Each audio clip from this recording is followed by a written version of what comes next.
is the Denver Broncos, locked in that three-way tie atop the AFC West. Get ready to kick it off to the Cleveland Browns, defending champions of the AFC Central, who need a win badly today. A lot of orange and white on the field today.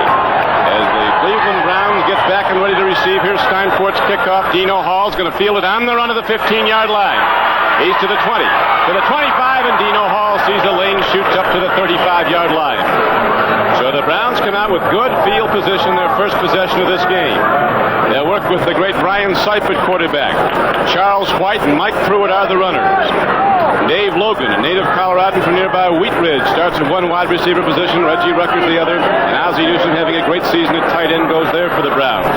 Deacon Jackson at the left side. Lamalore and Reisman on the right, and Sullivan in for DeLeon at center. DeLeon had a second straight game with a foot fracture that could keep him out the rest of the year. It is now first down and 10 for Cleveland from the 34. They come out of pitch, and here's a flat throw, and Dave Logan has the ball. He's ahead to the 45 to the 46-yard line. Cleveland gets 12 and a first down. John Brody. Donnie, I'll tell you, I think you'll see a lot of this today. Sam Ratigliano mentioned earlier, he said, you know, we've been flirting with a balanced attack, and he said it's a luxury we can't afford. We're not the type of team that tries to prove we can run. We're the type of team that will run the ball at you, give Pruitt his 1,000 yards a year when we establish effectively that we can throw it around the infield. And I think you'll see a lot of short to medium range throws throughout the afternoon. First and 10 again, they go to the run, and Mike Pruitt takes the ball out to the 50-yard line, a gain of close to 5 yards, straight ahead run. Louis Wright, the Pro Bowl cornerback for the Denver Broncos, who injured a calf muscle warming up for Monday night's game against Minnesota that the Broncos won 19-17, is out again today. In his absence, Perry Smith is starting at one corner, so he'll see some balls come his way. Well, Perry Smith will see a lot of balls. So will Aaron Kyle. Remember, Louis Wright was the sort of fellow that lent the Denver defense a lot of flexibility. They left him one-on-one on a wide receiver throughout the afternoon and gave them much more flexibility. We'll see if they keep the same style today. Second, throws it away. This was on from Donnie Chavis.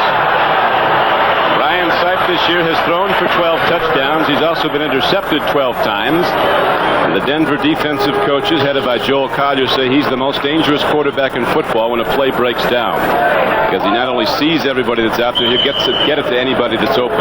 Don, and lately he's been seeing a lot of linemen. And when things break down, generally it's been his offensive line. Now this was a flawless offensive line last year, and I think they deserve a lot of the credit for Brian being given the awards he was given. And this year they haven't played up to that level. I don't think anybody can 2 years in a row, but they've only played mediocre.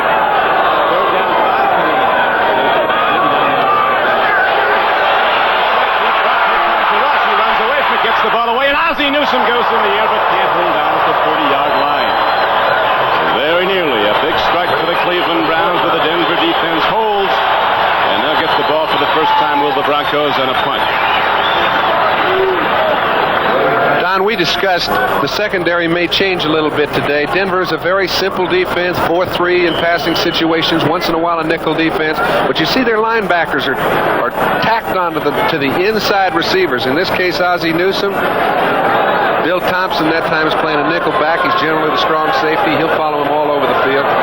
They'll have some people open throughout the day, but they'll have a shadow on them throughout most of it. Steve Cox, the rookie, hits a beauty way up in the air, and Broncos, Wade Manning wants to carry him into the end zone and out. It comes out on a touchback, and Denver takes over first and 10 on the Broncos 20. A 49-yard punt by Steve Cox, who's having a big rookie year. And now, Craig Morton, in his 17th year in the NFL, leads the Bronco offense out. His runners are Dave Preston and Rick Peros. His pass catcher, Steve Watson, who's already caught 11 for touchdowns. Rick Upchurch, the speed on the other flank. Riley Odom, the tight end. Little change in the offensive line. Dave started, moves from guard, to guard from tackle. Rookie Ken Lanier starts at right tackle, and a new center today. Bill Bryan's out. Bruised knee, and Glenn Hyde starts at center. So the Broncos are working with a makeshift offensive line. They're all good people, but some of them are out of position. It's first and 10. Morton looks to pump. Going long, he wants the home run. Upchurch running into the ball, but he can't get to it. As Craig Morton shows a big league arm. Unleashed that ball about 70 yards on the fly, but Hanford Dixon was covering up. Church could not get to the long ball.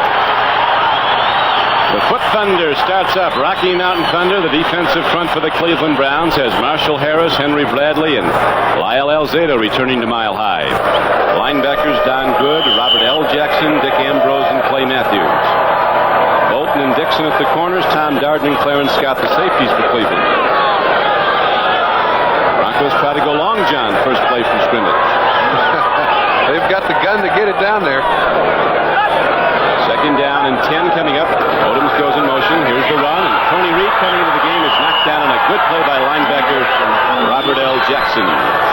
I think one of the keys today, Don, will be Lyle Alzado. This is the first time he's been back in Denver Stadium since he was traded, and you know what a stalwart he was before that time. But he's playing against a tackle that's a young one, Kelvin Clark. He really doesn't know much about him because he wasn't his teammate when he was here. But Lyle is the sort of fella that when he gets ready to go, when things are right, and he is healthy now, you better beware. And if I was a quarterback, I'd be very concerned about him. I would put an extra back on him when necessary, because I don't care how good Kelvin Clark is, he's got his work cut out for him. Greg Morton goes to the shotgun. A man hitting 62% of his throws this season. Guns it up the middle. It'll be short of the first down, though, on 3rd and 14. The ball's advanced to the 27-yard line. The Browns defense holds. Tony Reed comes off. So does Morton in the offense, and the punting unit goes out for Denver. Dino Hall drops back deep for Cleveland.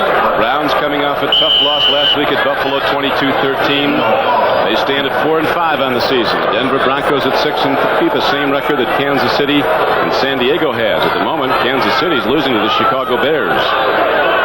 Luke Prestridge ready to punt, and there's Dino Hall ready to run it back for Cleveland. Browns should get good field position again. Prestridge unloads downfield. Drive Hall back to the 25. Dips ahead, gets to the 30. So Prestridge hits a boomer in the Mile High City, and the Browns go on offense in the 30-yard line. Well, Wade Manning is something special, Don. We remember him playing. He just made the play on the special teams. We remember him playing in Dallas. They had to let him go. Dan Reeves remembered it very well. He's been a punt returner for them effectively all year long, and he's also great going down under punts. That time he took the up man, pushed him right back into Hall's face, and knocked them both down. He surely did. So Cleveland comes out now in its second possession. First down and 10. Dave Logan moving out to the left flank is fully healthy for the first time this season. He's been playing with a rib injury problem. Rucker goes in motion on 1st and 10. Brian Sykes going to throw again. There's the rush. He eludes it. Here comes Swenson. And now he gets the ball away, but Pruitt can't hang on at the 40.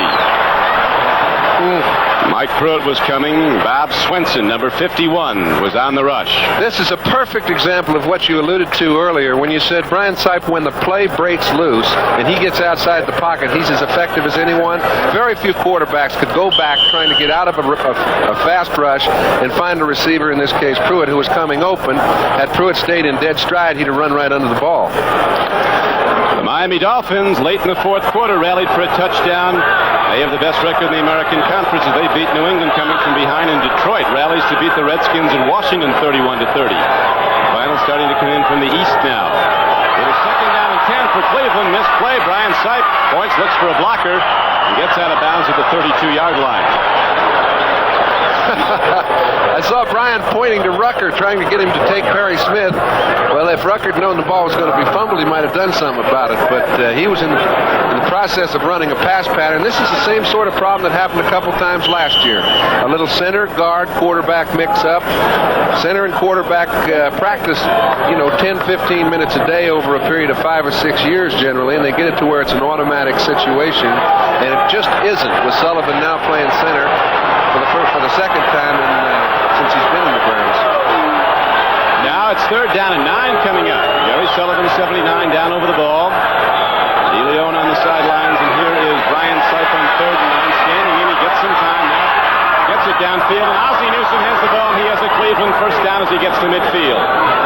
Ozzie Newsome kind of a trailer on the pass pattern run, and then comes down under and gets the ball. As John was some more big finals. Big one for AFC Central fans. Houston has rallied from behind to beat Oakland 17-16. I tell you, Houston did come back. Oakland's having a tough year, but Brian Sipe has been having a pretty tough year too. You see him walking around in the pocket. He's really not as certain as he has been in the past that things are going to be okay back there. He makes a great play by finding Ozzie Newsome for a first down. They're on the move. They are indeed.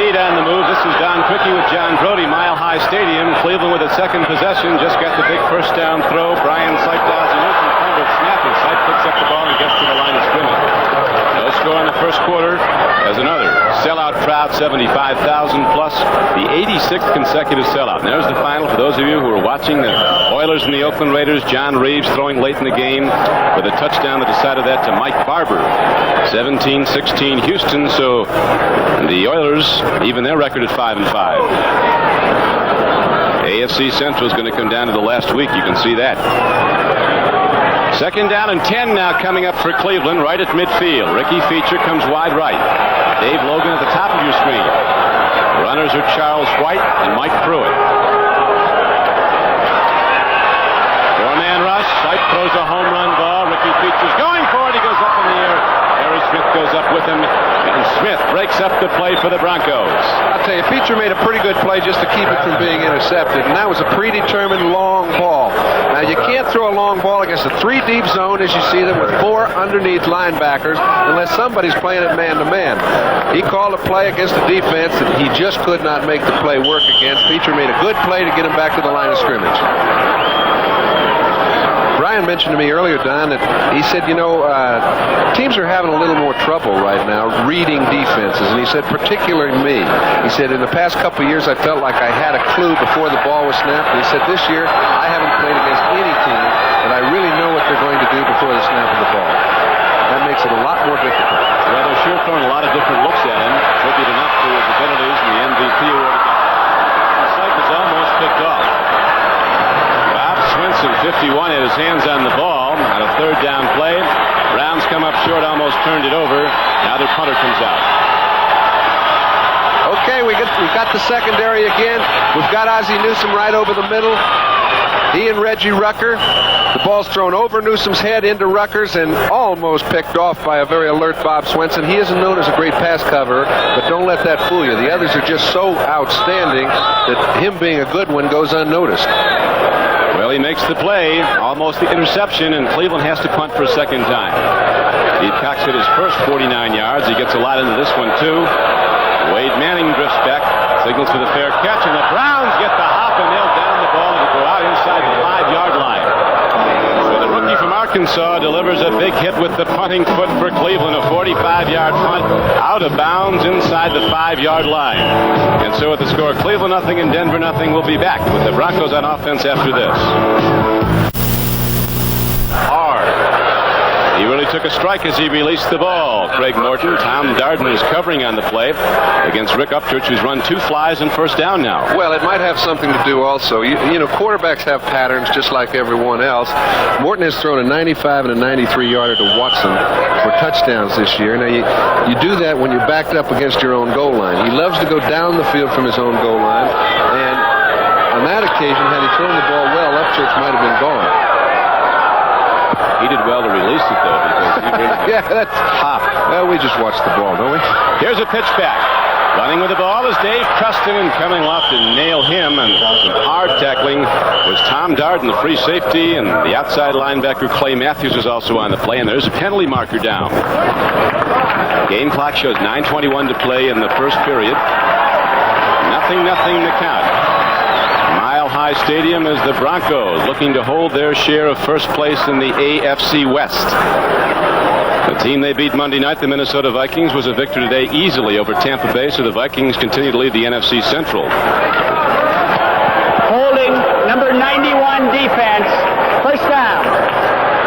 Referee Jerry Seaman makes the call, and so the Browns, with the defensive holding call against them, allow Denver a first down. Broncos with the ball at their 14-yard line.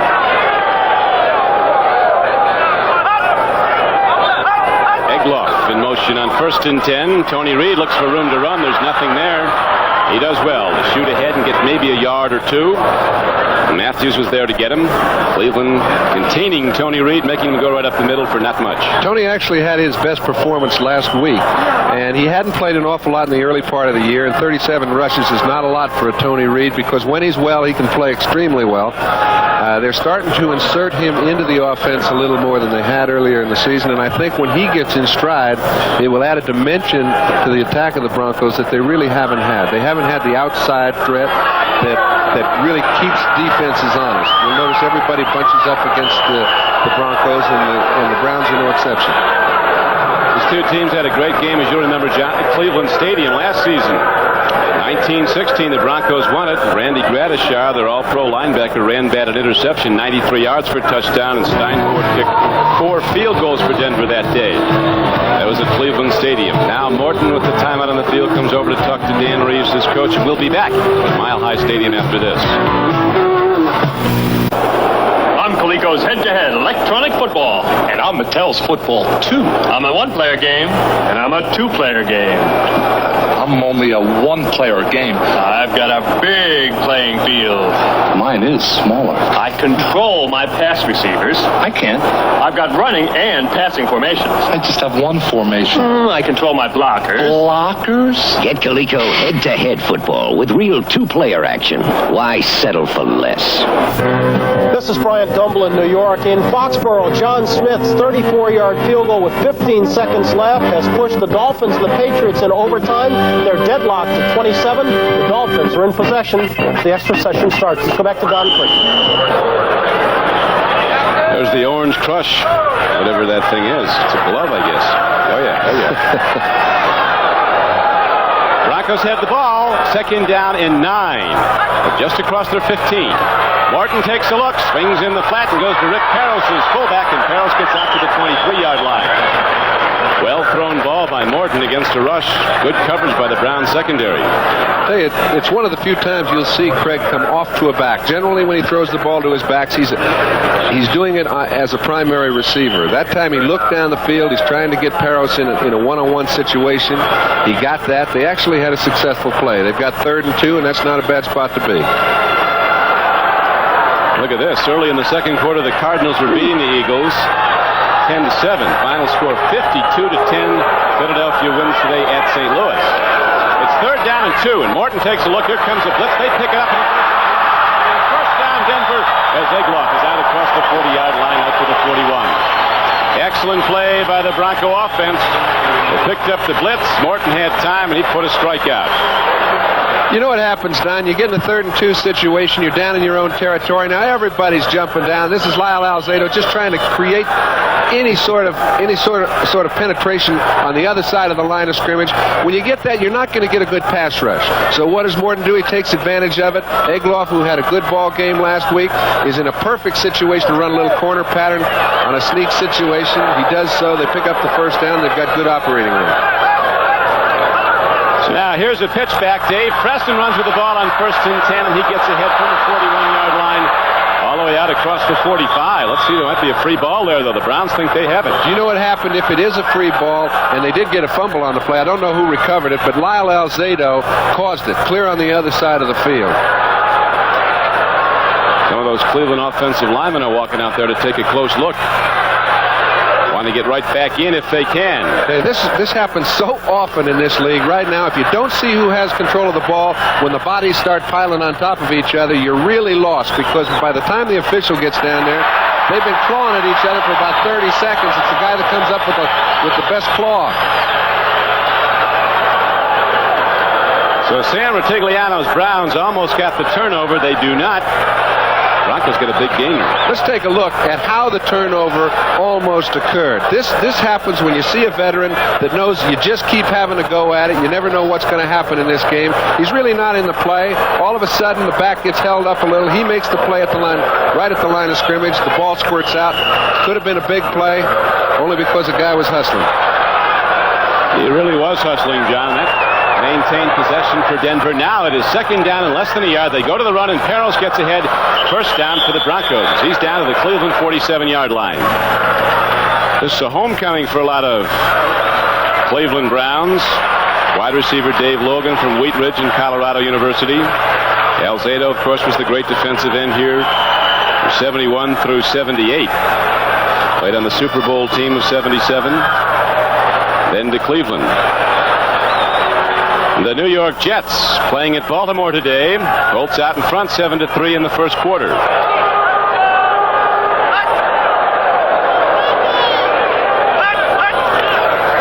Craig Morton on first down. He's got a clear. Throws out to Preston, who can't hold on at the 40. Morton goes down hard after the throw. So it's a near miss for the Broncos. Now let's go to New York to NFL 81 and Bryant Gumbel. All right, Don, you just noted that Baltimore score. Here's how it happened. The Colts trying to snap an 8-game losing streak. A 3-yard pass from Burt Jones to Randy McMillan, as you noted. It's 7-3 in the first. Don? All right, Brian, thank you. We're set to go here at Mile High Stadium, Denver, Colorado. No score on the board. 6:13 left to play in the first quarter.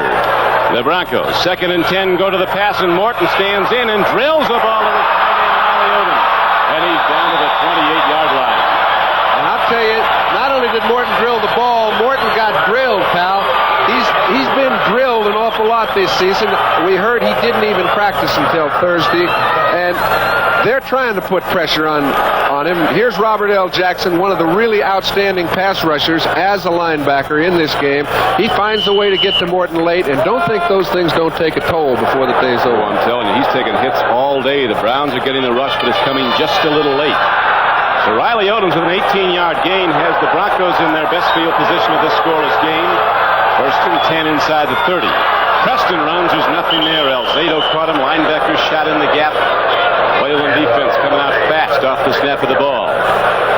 The gain is down to the 28-yard line, a gain of about a yard. It'll be 2nd down and 9. People don't run effectively against the Browns inside. If you're going to run effectively, you have to get outside against them. And generally, it's because of the type of defensive end play that they use. They play the 3-man line generally, and they do so putting their ends head up on the tackles rather than in an outside position like a lot of teams do. And it really jams things up inside. Wild game at Green Bay. Packers led 20-0 in the first quarter. Fell behind them. They win it on a Jan Stenerud field goal. Beating the New York Giants today, 26-24. The run is stopped up. Harris was hit by Clay Matthews and Dick Ambrose. He got the ball only to the 28-yard line. Virtually no gain. Couple of linebackers. Robert L. Jackson back from a hamstring injury last week is a major factor in their defense. He and Clay Matthews, number 57. Dick Ambrose, number 52. They're in on most of the tackles. I don't think anybody could keep Robert L. out for more than 1 week. They got him back and all that linebacker speed he brings. Morton is 4 for 7 throwing the ball for 53 yards.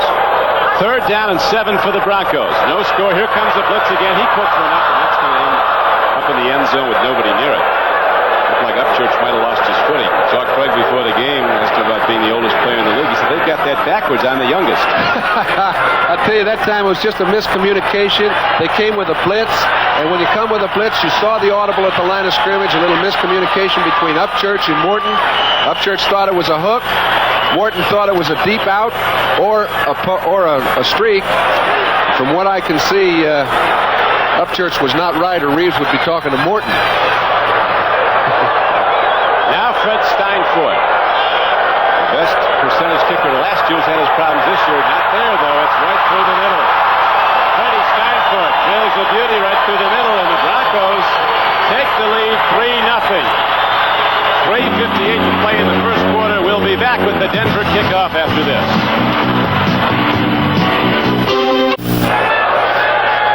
With John Brody, this is Don Quickie back at Mile High Stadium in Denver. 3:58 to play in the first quarter. And that man, Fred Steinfort, just hit a 45-yard field goal for the first points of the game for Denver. It's 3-0. Here's the kickoff taken at the goal line by Dino Hall. 15 out to the 20. Looks a little move on and gets to the 21. Now here's another correction coming in from the east. Wireless broke down today. Washington beats Detroit 33-31. Mark Mosley hit a field goal with 43 seconds left from 44 yards out, after Ed Murray seemingly had won it for the Lions with one from 50 yards out late in the game. But the Redskins come back to win and beat the Lions 33-31 at Washington. Whoever gets the ball last in some of these ball games. Last at bat today. Here comes Cleveland. First down and 10 from their 21. Logan left. Two wide receivers shut to the right.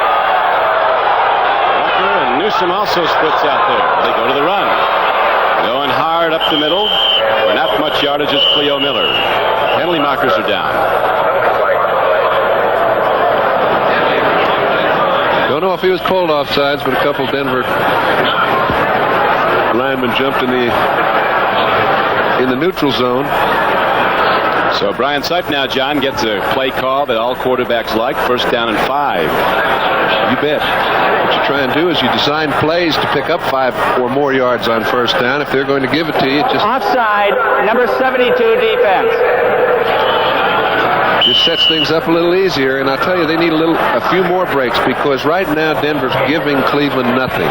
They're attacking them. They're playing them a lot of man-to-man defense, and when you play the Browns a lot of man-to-man, they think they can beat you. They haven't yet, but they'll continue to go upstairs. Three safety Foley not doubling over on Logan. They're not going to give him much room. Browns go back to the line and get the ball maybe to the line of scrimmage. Tom Jackson came in to fill quickly and make the hit. Cleveland doesn't get much on the run. Mike Pruitt taking it straight ahead, and they'll spot the ball at the 31, so there's no gain. Second down and 5. Really negates the penalty yardage. 3:20 to go. Clock running in the first quarter. Browns with a tough schedule. Next week they go to San Francisco, then back to Cleveland Stadium. Go against Pittsburgh, and then Cincinnati. Second down and 5 now for the Cleveland Browns, who trail in the first quarter 3-0. Mike Pruitt running hard, cuts upfield. Pruitt is hit and caught. He got to the 30, though. But Pruitt's going to be short of the first down. So now, while the Browns realign and get set, let's switch back to New York and Bryant Gumbel. All right, Don, thank you. In Baltimore, the Jets have gone back in front of the Colts. This is Richard Todd airing it out, 34 yards. Wesley Walker's 8th touchdown catch of the year as New York in front 10-7 in the first. Don? All right, Brian, Wesley Walker starting to come back this season. After an off year last year and an off first half, he's tearing it up again. And you know who's bringing him back? It's Richard Todd. Richard Todd got off to a slow start. He took charge of a situation that really someone had to. He's been the catalyst in that group, and they've won 4 out of the last 6 and tied 1. So when you only lose 1 out of your last 6, you know you've come back some. We've got a ways to go, but the Jets have scheduling on their side now, and third down and a yard, less than a yard. The Browns go to the run. It's going to be probably a yard marker measurement that's going to tell us whether they got there or not. Sipe thinks they did. Randy Gradishar, the big Buckeye from Champion, Ohio. All-pro inside linebacker, went over the top. Watch him. I don't think they're going to give it to him, and it's all up to the official's judgment. Had Gradishar not gone over the top, however, Pruitt's head would have gone about 2 feet farther, the ball with it, and they'd have given him a first down. That is typical of the Denver Bronco defense. They make plays like that all the time. The number 1 defense in the NFL right now. You take a look at it, pass defense-wise, they're great, but don't think they can't play against the run. It was 1st and 5, 3 running plays, don't even net them 5 yards. That means you're getting beaten at the line of scrimmage. And the Browns, with their third punter, punting from the deepest area of the field they've hit the ball from yet. Steve Cox is back inside his 20-yard line. Hits it from the 20 and really unloads. Way back. Manning all the way back to his 15-yard line, to the 20 and the 30. Look at a free ball. Cleveland's got it. The Cleveland Browns get the big break early in this game now. A 56-yard punt by Steve Cox, and then the great strike, which we'll see again, in the free ball. Eddie Johnson gets up off the bottom of the pile. Weathers was the man who came down and made the hit. Curtis Weathers, the man they call the Skywalker. Don, how many times have we seen turnovers Look at this on punt returns just because when you're in the open field, if there's a man you don't see and he takes a good shot at you, and you can see this time the ball was hit squarely by a helmet. When that happens, that baby's going to go. All three Browns surrounded. Looked like Deacon came up with it. Yeah, Doug Deacon, 73, was on the bottom. And so the Browns get the big turnover now, trailing 3-0 with 1:39 to play in the first quarter. Sight first and 10 from the 27-yard line of Denver. Play fake and in around. Here comes Ozzie Newsome with a load of steam. A big block from Jackson. And Ozzie Newsome is down to the 21-yard line. So now let's swing on back to New York in NFL 81. Bryant? All right, Don, thank you. First big break of the overtime in Foxborough. Steve Grogan with yet another interception, his fourth of the day. Bob Brzezinski intercepts him, and Dwight Wheeler compounds the problem with a personal foul, putting the Dolphins in business, and they're close. Don? All right, so that one could end soon in Foxborough. Right now, we have a man down on the field, so there is a break in the action. We'll return here to Mile High Stadium with the Browns on offense after this. This is Bryant Gumbel in New York. In Foxborough, the Dolphins have beaten the Patriots. 7:57 left in overtime. Uwe von Schamann does the honors from 30 yards out. Final, Miami 30, New England 27. Let's go back to Don Criqui. This is Don Criqui with John Brody back at Mile High Stadium. Cornerback Aaron Kyle of the Broncos went down defending on the last play. He's been down now for about 3 minutes, but apparently looked like he got kicked in the head, John. Well,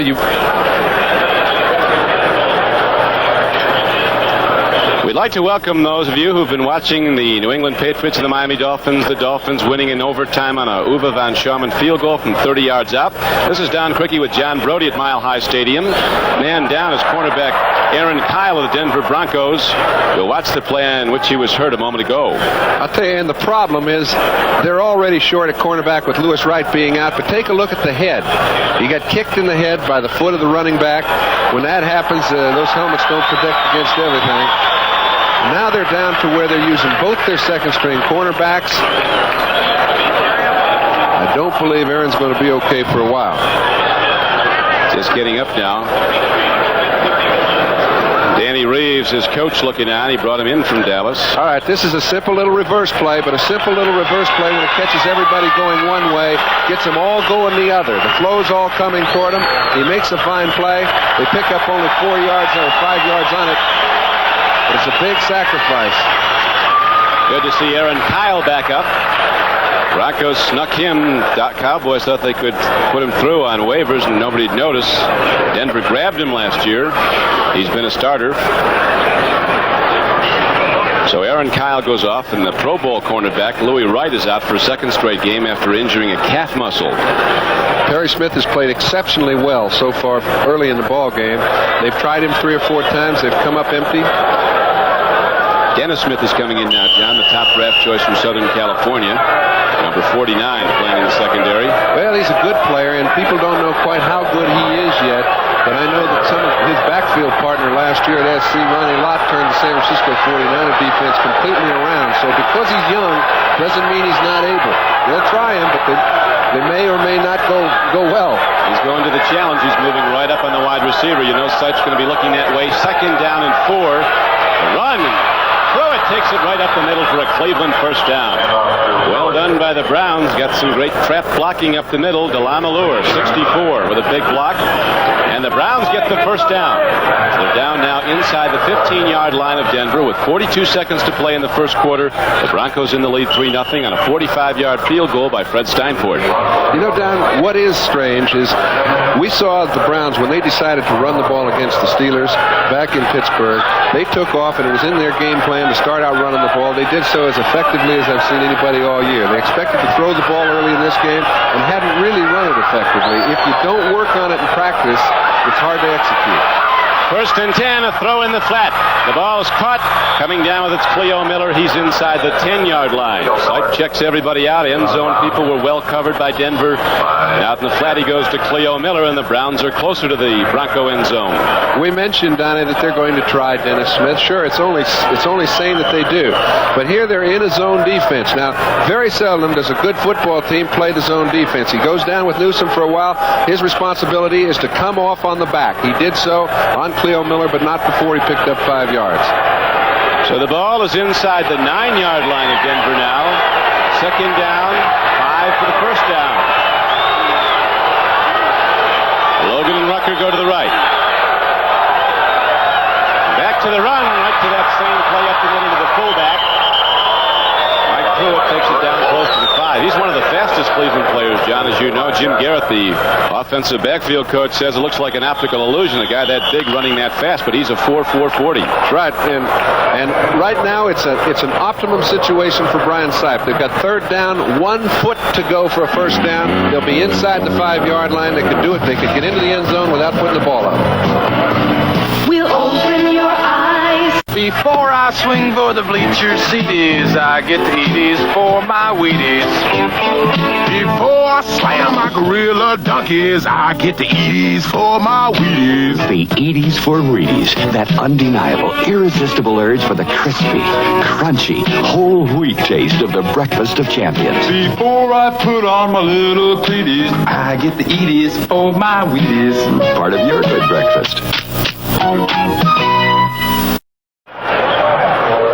On a cool November day in Denver, Colorado, temperature 48 degrees, the sun out, shining brightly. The Cleveland Browns are challenging now as we open the second quarter. The Browns trailing 3-0.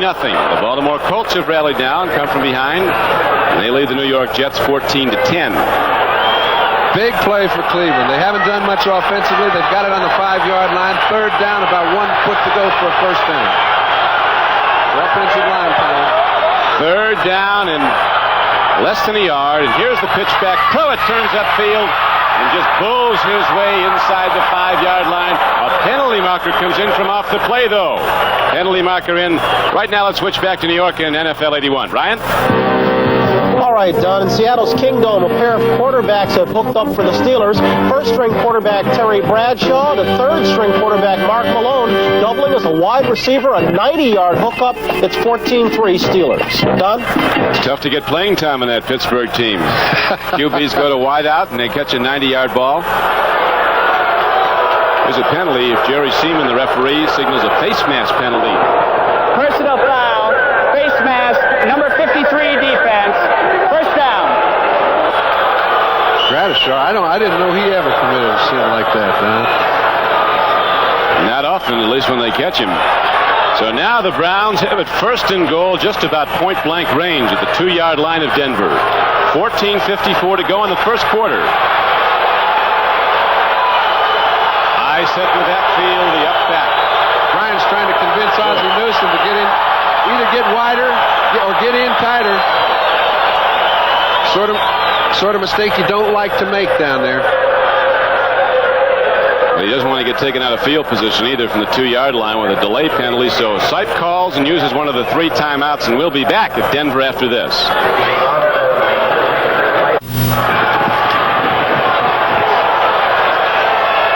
Back at the Mile High City, Sam Ratigliano has his Browns down at the 2-yard line. They just called a timeout. He provided some advice to quarterback Brian Sipe, and now they go from the power formation. 2 tight ends in the game. Don Loden also in. First and goal for Cleveland from the 2. Leo Miller up to the middle. Brian Sipe takes a look.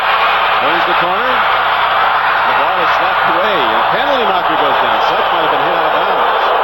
Right, Brian he made a good play by trying to throw the ball away. He knew he'd been trapped on the 5-yard line. There's a big difference between 2nd and 5 and 1st and 1.5. They're down there right now inside the 2-yard line. And I think it might be Gradishar again.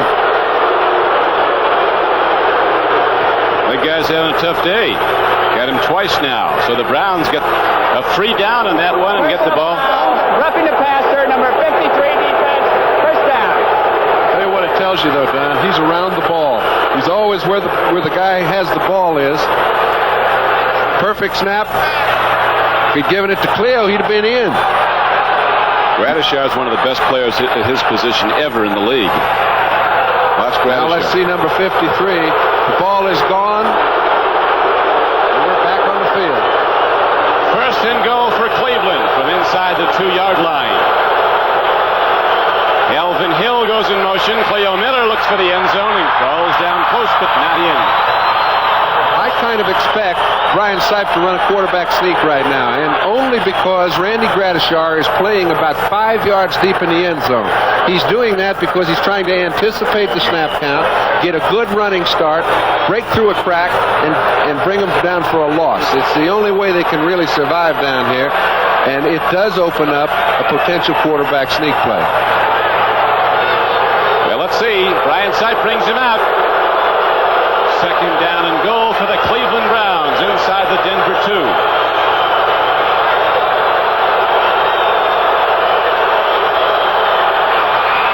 Leo Miller fights and works and gets down to the goal line, and he's across the plane, and the Cleveland Browns take the lead 6-3.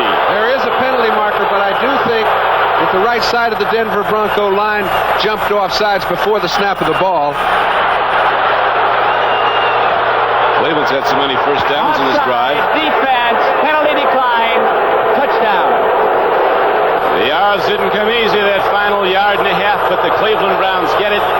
Leo Miller goes in. Watch. It never does against Denver. Here's 7 points that you chalk up against the defense, but really it's the special teams that gave them this. They got it in. The ball has to cross the plane of the line. It did so. The call was right. Here's Matt Barr to try the point after for Cleveland. Paul McDonald holds. Sullivan the snapper. The connection is all good, and so is the extra point. And the Cleveland Browns open up a 7-3 lead with 14 minutes to play in the first half. You recall this all began when special teams expert Curtis Weathers freed the ball when he made a hit on a punt. It didn't take long. 27 yards out, that's where the fumble recovery was made by Deacon after a hit by Curtis Weathers on the punt return of Denver. Now the Browns take the lead 7-3 on Cleo Miller's 1-yard run. Cox kicks off and hits it into the end zone, and Wade Manning won't bring it out. So the Broncos will go 1st and 10 from their 20. And Don, it's so funny. People sit and say how important a football game this is for the Cleveland Browns, and it is. But sometimes we take light of the fact of how important a ball game it is for Denver. Sure, they're 6-3, but so is Cincinnati. So is San Diego. So is Kansas City. And right now, some of those teams are having their problem, particularly Kansas City. And so San Diego, John. Look at this. Cincinnati leading 10-0. Anderson dies at Curtis for the touchdown. Jim Breach for a field goal. First down and 10 for Denver. Rick Parros goes to the run, turns to the outside. Gets 9 yards. The Broncos don't have the great runner right now. Parros and Preston are workmanlike backs, but they both block well, they catch the ball well, and they rarely make the big mistake. And we saw Parros make an excellent move to the outside, and it was all set up by his good move. He went as if he was going off tackle. We mentioned that the Browns play a very tight 3-man line, and it's extremely difficult to run inside on them. They feel the activity of their outside backers can allow them to do that. They put a big burden on them.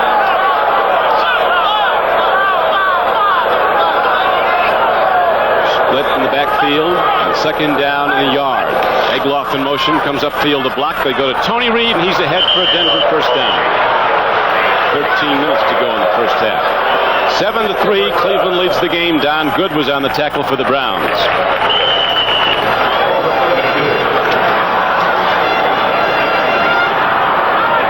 Cleveland coming in with a 4-5 record.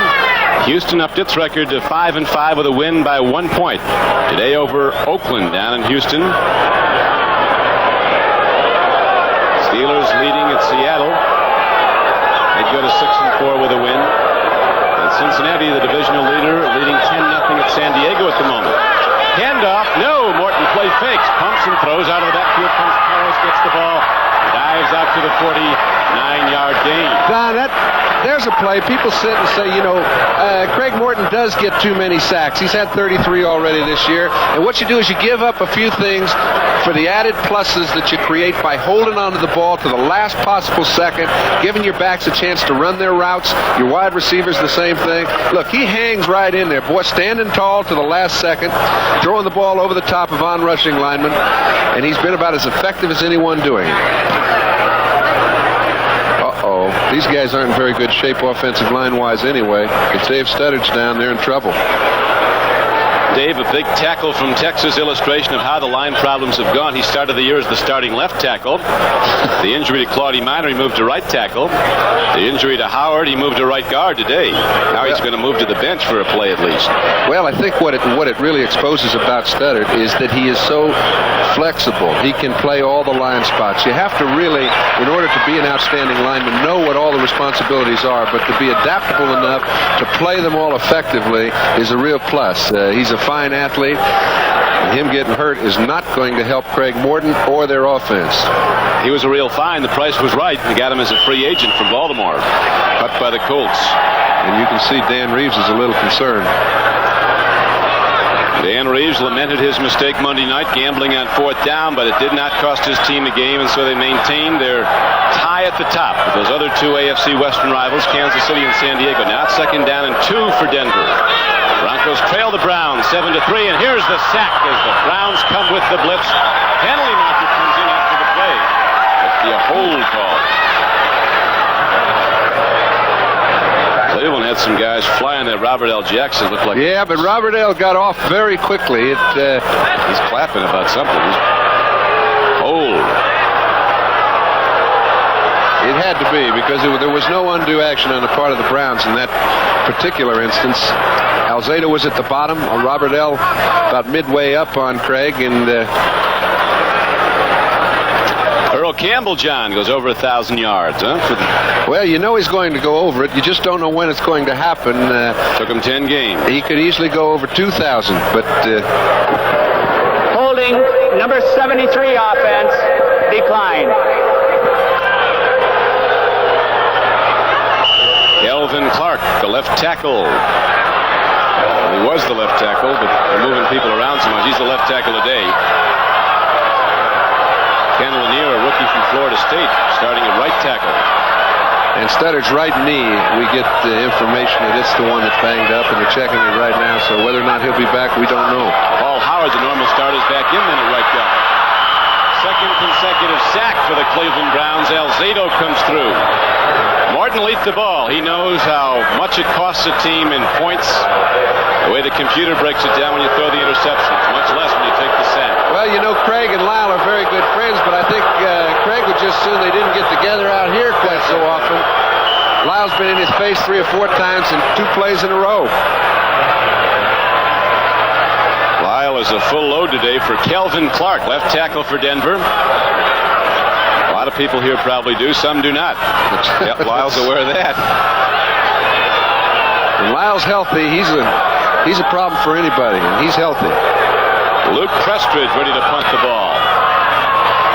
Some long punts here as Dino Hall fields it at the 32, puts his head down and gets to the 34. And with 11:15 left to play in the first half, the Cleveland Browns take over possession of the ball. A 38-yard punt by Luke Prestridge, who comes off. The Browns in the lead 7-3 when we come back.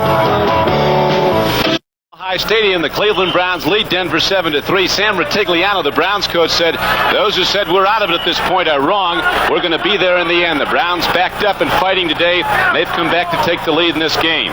Right now, Cleveland has the ball at their 34-yard line with 11:15 to play. First half. Cleveland beneficiaries of a big special teams play by Curtis Weathers. He knocked the ball free on a Denver punt return. Deacon recovered 7 plays later from 27 yards out. Cleo Miller went in. Sipe throws, man is open, and Ozzie Newsome comes back at the ball. So the Browns get the play out. out to the 42-yard line. Gain of almost 9. And you get the feeling of how things are going in a ball game. And right now, Brian Sipe is completing balls. They're running the ball pretty well, but you don't get the feeling that it's easy out there. They're working very hard for every gain they get. That time, Thompson was all over the top of Newsom. It was just a fine throw at the right time to pick up 7 or 8 yards. So they really aren't on top offensively. I don't think either team is, and you just get to waiting for a big break. Well, let's see what's going to happen now on 2nd down and 2. Pruitt takes the pitch back. Good block by his lead back, Cleo Miller, and Pruitt is out to the 49-yard line. The Browns came out throwing today, but they've been running the ball well against this tough defense. All right, and you notice they ran to the left. All right, Aaron Kyle got hurt when they went over there. Now they've got Dennis Smith in there, kid from USC. Now he's a very physical, tough cornerback, and I think over the years he's going to be an outstanding player.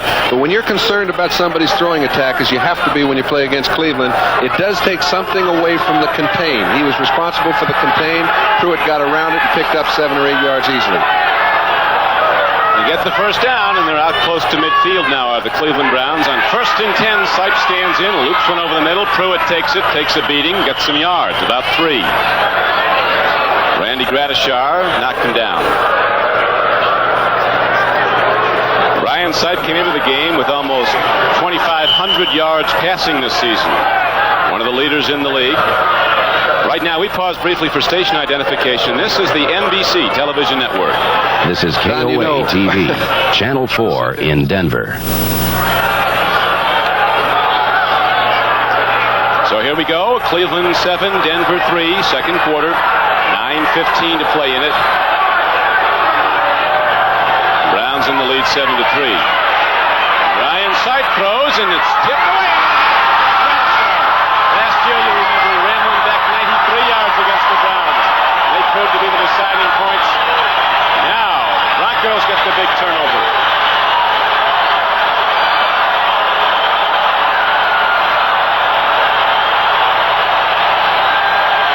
When the Bronco fans start yelling down, the whole place shakes, and it's shaking pretty well right now. But that play was set up by Swenson again. We mentioned how hard it was to make anything happen in between these very active linebackers. I don't know how Gradishar reacted to the ball so swiftly, but Swenson got his hand on it. It's the second time we've seen it happen, and it's hard to make yards against those 4 linebackers. So the Bronco boosters start up here now at Mile High as Denver goes to the run. Karros takes it up the middle. Slants out to the 47-yard line of Cleveland where Lyle Alzado knocked him down. The game clock shows 8 minutes and 50 seconds to play in the first half. 2nd down and 8 coming up now for Denver. Cleveland in the lead 7-3. Denver scored first 45-yard field goal by Fred Steinfort. Look at this now. Kansas City has rallied back. Steve Fuller to Henry Marshall for 18 yards and a touchdown. Gains a tie for Kansas City against the Chicago Bears. Notice they've got Fuller back in the lineup. He's the one they put all their marbles on early in the year. He got hurt, now he's back. 2nd and 8. Morton looking deep. Fires over the middle, and Watson catches the ball down at the 20-yard line. The game breaker. And that's the thing that's been amazing people about Craig Morton. That was a fine reception, and when you get a guy that'll go over the middle like a Steve Watson, that's great. But Morton put that ball over the top of linebackers so beautifully. He hung in there. He let Watson run his pattern. He did a good job of that, but putting the ball where he put it, in between 3 defenders, right in the perfect spot, is what people have been bragging about in Denver over the past 7 or 8 games. He's been fabulous. Caught 11 for touchdowns this year, Watson. That's his 38th reception, 21 yards a catch. That one was good for 26 yards. And the first down for Denver. So trailing in the game 7-3, the Broncos start to mount a challenge. Here comes Preston. Look at the Browns sweep across. Make the knockdown at the 19-yard line. Gain of only a yard. Ron Bolton, the left corner, was the first to make the hit. Game clock winding down here in Denver. 7:10 to play in the first half. Watson has really been something. 11 touchdowns. He's tied with Chuck Muncie, Wendell Tyler of L.A., Alfred Jenkins of Atlanta on a touchdown lead. And those other fellas are backs. That's right. So this guy gets this from 90 yards out sometime. Watson. 2nd down and 9.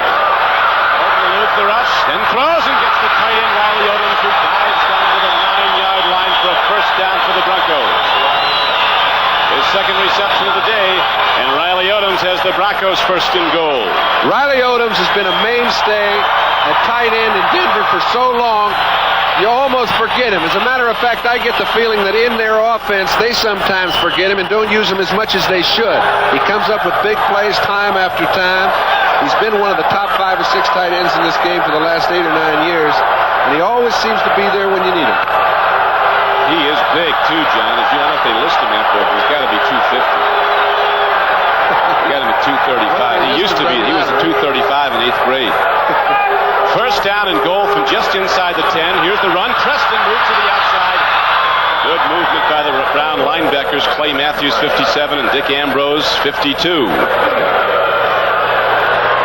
Short gain on the play. It's going to be second down and goal now for the Broncos.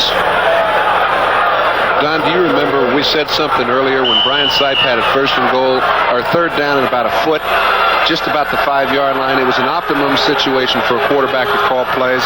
Well, Craig's in a situation that's horrible. It's second down and 9 yards to go. You really can't run the ball. They all know you're going to fire it.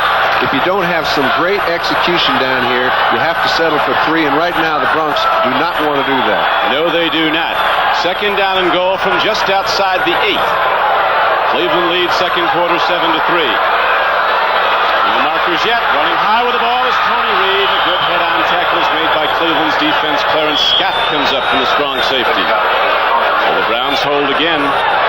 Second overtime game of this day. Earlier today, the Miami Dolphins in overtime an Uwe van Schauman field goal after Grogan was intercepted beat New England 30-27 at Foxborough. And today, the Kansas City Chiefs rallied back late in the game on the Fuller touchdown pass. They tied against the Chicago Bears at Arrowhead Stadium. Now they're in overtime. Clock is running here in Denver. 4:38 to play in the first half. Upchurch wide left. Watson is in tight as a wingback to the left. Now moves out. If he runs this one on Mitchell, watch. Hoping he'll run it. Here's Craig Morton. Looking, throwing. Watson! Out of the end zone. Watson did everything he could to keep both feet in. It was just his momentum that carried him out. Craig goes back. Really, the man is not open. There is not a receiver open. We mentioned it takes great execution down here to get 6 points. You don't have enough room to operate. Had he thrown it a little lower, possibly he could have kept his other foot inside, but a very tough throw. You see Steve trying desperately to keep that right foot in. Just touches the line. Good call by the official. Fred Steinfort was right through the middle from 45 yards out. This one is blocked by Cleveland. Clarence Scott is on the ball. Matthews or Weathers, one of them came over the top. We'll try to look on the replay and see, but they slapped back the field goal attempt. I don't think he had to come over the top. I think he kicked that one about waist high. That's where he's been having his problems over the past year. It's a good hold. The laces are toward the kicker, but those sidewinders don't seem to be bothered by that fact.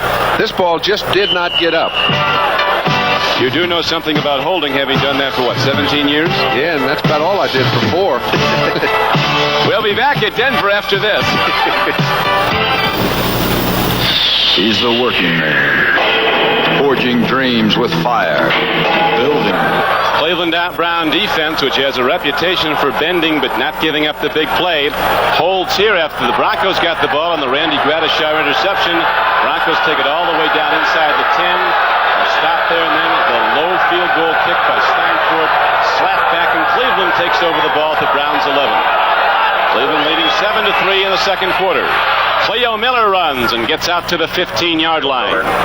4:05 to play in the half. That's a big 5 yards, Don, because Cleveland wants to pick up at least one first down. They prefer to do it on the ground. They know they're in dangerous territory. There's almost 4 minutes left. If Denver is to hold them down here, they'll get the ball in excellent field position again, so it's incumbent upon the Browns right now to move the line of scrimmage. Sidney Thornton just ran for a touchdown from 4 yards out for the Steelers. They extend their lead at Seattle at 21-3. Let's see. Second down and 6. Browns with the ball at their 15-yard line. Sipe stands in, gets some time. Here comes the rush, and Don Latimer makes a big play. He went up in the air and tipped the ball. Third down and 6 for Cleveland. They're deep in their own end, so they want to get it out at least get room to punt it downfield, because from this position, Denver's going to come up with excellent field position. Very big play. Brian Sipe gets good pass protection. On this play, he might have had too good a pass protection, because Latimer's far enough away to see him throw the ball and still react well enough to block it. He had an open receiver out in the flat. He'd have easily picked up the first down. Latimer made a big play. Denver's defense so opportunistic. The interception by Gradishar was the 30th turnover that the Denver defense has come up with this season. 3rd and 6 for Cleveland. They're 15. They go to the draw. Mike Pruitt takes it ahead, and he is very close to a first down. It looks from this vantage point to be about a foot shy. He had to get it across the 21-yard line. He didn't. That should give Denver a chance to get the ball in pretty good field position with 3:17 to go, so they'll have plenty of time to operate. Browns are looking over at the bench now. I don't think Sam's going to call for a 4th and short. Do you? They had an episode of that here Monday night. Well, you know what I liked about Reeves' statement is that when it did happen, he didn't try and justify it. He didn't try to rationalize it. He just said, I'm the luckiest man in the world. I might have done something dumber in my life, but I was so young I don't remember when. And I don't think he'll do it again. Well, Dan Reeves has done a lot of smart things here, too. The rookie head coach of the Broncos, always taken this team, brought in the Dallas system, mixed experience with some new people, and they have been off and rolling since week 1. Steve Cox, the rookie punter, and he has been a great acquisition of the Browns, coming in the 5th round from Arkansas, ready to punt. He'll hit the ball somewhere around his 10-yard line. Wade Manning way back by himself. And they are trying to hold up the wide guys right now, because if they can get Manning the ball with any room to run, they're in fine shape. You see 2 cornerbacks out here on the wide man to the left. Cox, unbelievable punt. Back in, look at that. It's back to the 22-yard line. Look at the coverage down there for Cleveland. And the Browns make the knockdown at the 33. Cox hit the ball 58 yards. I don't care how thin the air is. And high. You'll notice his technique. He holds the ball real low to his foot. Now, sick at Denver. Don Quickie with John Brody. 2:50 to play in the first half. Broncos have the ball, trailing Cleveland 7-3. 1st and 10 as Morton takes a deep look, throws the ball, and the stick is made, and here's a penalty marker coming in. Arrows coming out of the backfield is hit as soon as he catches the ball. And the infraction was not there. I don't know where it was. Ambrose hit him, made the tackle on the receiver, so Greg Morton tries to shake off what looked to be a banged-up hand. Gets that hand in the birdcage thrown. Oh, he's got so many. Cleveland holding. 5 yards and an automatic first down for the Denver Broncos. I tell you, those helmets get in the way of so many throws, and as late as he waits before he delivers the ball, he's got linemen around him all the time. He's one of the few quarterbacks that is as tall as a defensive lineman. You can see. Holding number 57 defense during the pass. First down. There are a lot of players that go on week in and week out with swollen right arms that play quarterback, and that's why. Clay Matthews called for holding. It's been a great one this year, though, for Cleveland. Matthews, say he's an all-pro if there is one. Now it's 1st and 10 for Denver. 37-yard line of the Broncos, trailing 7-3. Morton play faking twice and looking long. Fake, and here comes the rush, and he swings it out to Preston, and Preston's ahead, very close to a first down. Looks like he might have one at the 49-yard line. Well, Alzado finally got to Morton, but let's credit the makeshift offensive line of the Broncos. They're giving Craig as much time as he needs to finally find a receiver. That time the secondary took away all his wide receivers. He had to come to Preston late. I mean, he is hanging in there. He gets it to Preston, and he picks up the first down.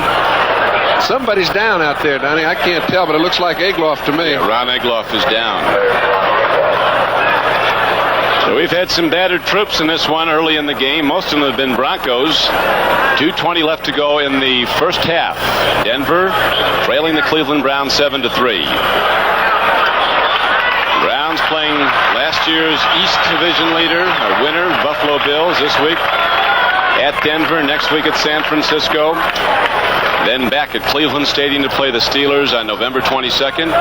Following week, Cincinnati comes to town. Sam Ratigliano says it is a tough schedule, but so is everybody else's. And it's funny, you looked at San Francisco's schedule early in the year and you said, boy, they'll be lucky to win 5 games. But all of a sudden, their performance level has risen to the point where none of them look tough anymore. So here's a throw on first down, and the big guy, Riley Odoms, gets it, but there's a penalty marker down in the Denver backfield. And you know it's holding. Craig knows it. The whole house knows it. Well, they got Lanier. Now, how do you know that? He just looks awful alone out there.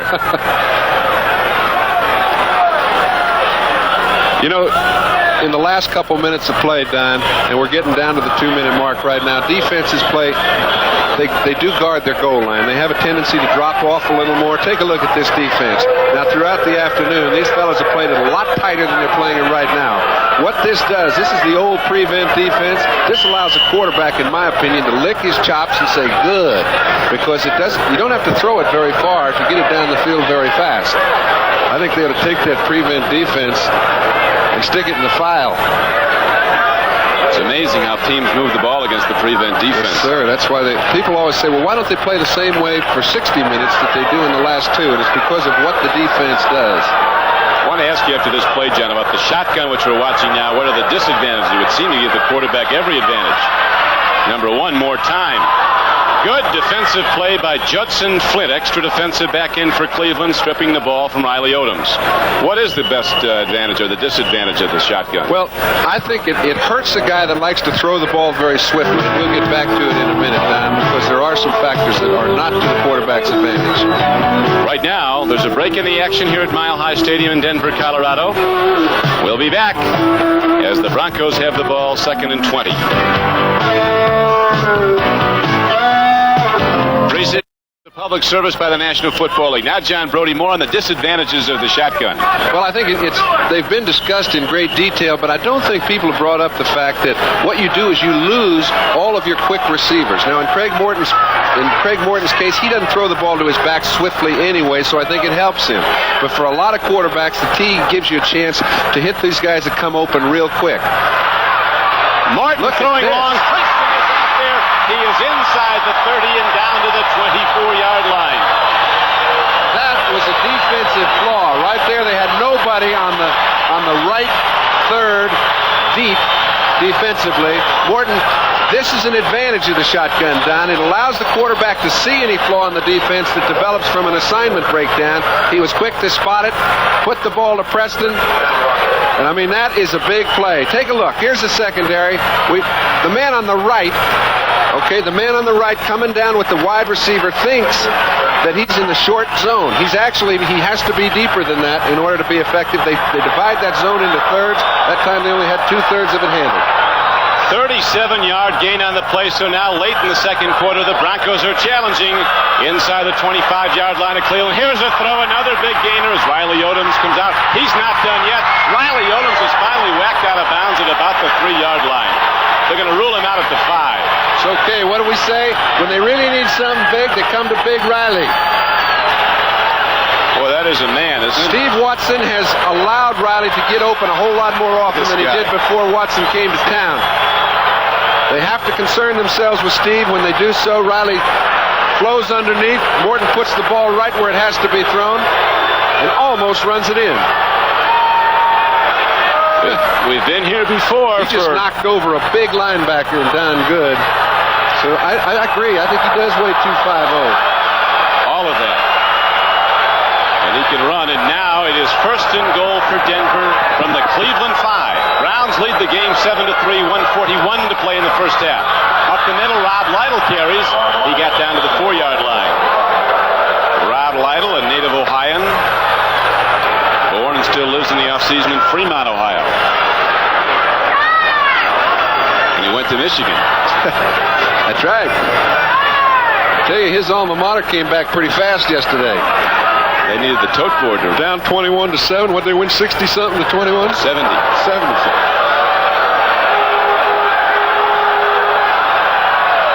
Dave Preston, 46 from Defiance, Ohio, one of the runners. They like to give it to him oftentimes in close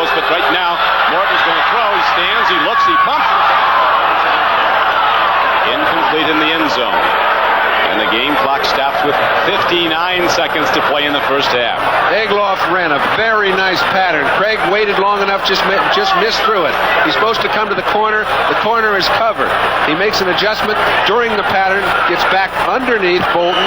When he does so, he's in the open. Morton just overthrows him. You can tell it would have been a great catch, but those receivers think they ought to catch anything they touch. It's an old cliche, but the real top receivers feel that way, and maybe that's why they catch so many. The best hands you've ever seen in the league?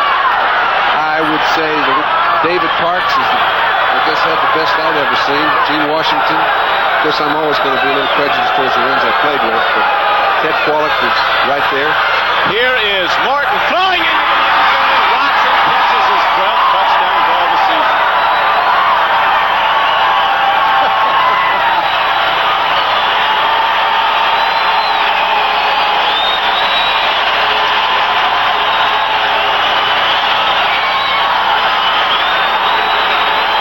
That man right there is coming up in my estimation. I've seen him play 3 ball games. I haven't seen him drop a ball, and he's just ignited the whole city of Denver. Did you notice the great display of emotion by Craig Morton when that ball was caught? Looked like another day at the plant. He's been here before, and what a throw and catch, though, and Denver Broncos now come back to take the lead 9-7. Extra point by Steinfort up and good. So with 54 seconds left to play in the first half, the Denver Broncos come from behind and lead the Cleveland Browns 10-7. Cincinnati has extended its lead over San Diego to 17-7. Here's the score again, John. Okay, Craig backs out of there to see if he can hit the receiver. When he makes his break, you can see he finds a perfect hole. This is excellent receiver play, though. Watson to get his feet down in bounds. I tell you what, it's becoming another day in the park to him, too. 12 touchdown catches this year. There's a special chemistry when you find a receiver that can do the things that Watson can do, and if you're a quarterback, you just love to see it. Haven Moses was so great for so long here. Watson's kind of taken over his role. Watson said they didn't know who he was in this town until this year. Said he used to go out in some public appearances. George McFadden would send him out. Said he'd get there and guys would say, "When's this Watson showing up?" He said, "I'd be standing there." Well, you know, they don't pay much attention to guys that don't play. He is a player, though, a free agent from Temple University in Philadelphia. Steve Watson with 12 touchdown receptions this year. Here's the kickoff by Steinfort. Dino Hall lets it go out of bounds, and he'll make Steinfort kick it off from his 30 now. So the Browns, with 53 seconds, are going to have some time to operate. You bet they will, and they will definitely be able to run the kickoff back, which could add about 15 yards to their field position. Brian Sipes about as good as there is at using the clock. The big play on that drive, of course, was that throw to Dave Preston swinging out. Yep. It was a defensive breakdown, but the offense has been so responsible for the points they've put on the board. I think they've only got 10, but they've moved the ball a little better than that. Yeah, they've moved the ball, but Cleveland held their call the one time when the Browns defense didn't give up any points after Denver had a 1st and goal inside the 10. Well, look at my pals. We got the San Francisco 49ers getting off to a lead against the Atlanta Falcons 7-0 with 3:52 to go in the half. Montana, who's going to become a household name, throws to Freddie Solomon for 14. I mean, people are going to start believing those guys. Well, they're one of the 3 teams that came into this 10th league of play with a 7-2 record. 49ers looked down at the outset as probably 100-1 shot to win the Super Bowl, maybe higher. That's right. I don't even know if they had them on the board. They're on there now, though. Now Steinfort, after the penalty, kicks off again. He unloads. Dino Hall goes all the way back to his 4. Here he comes on the fly.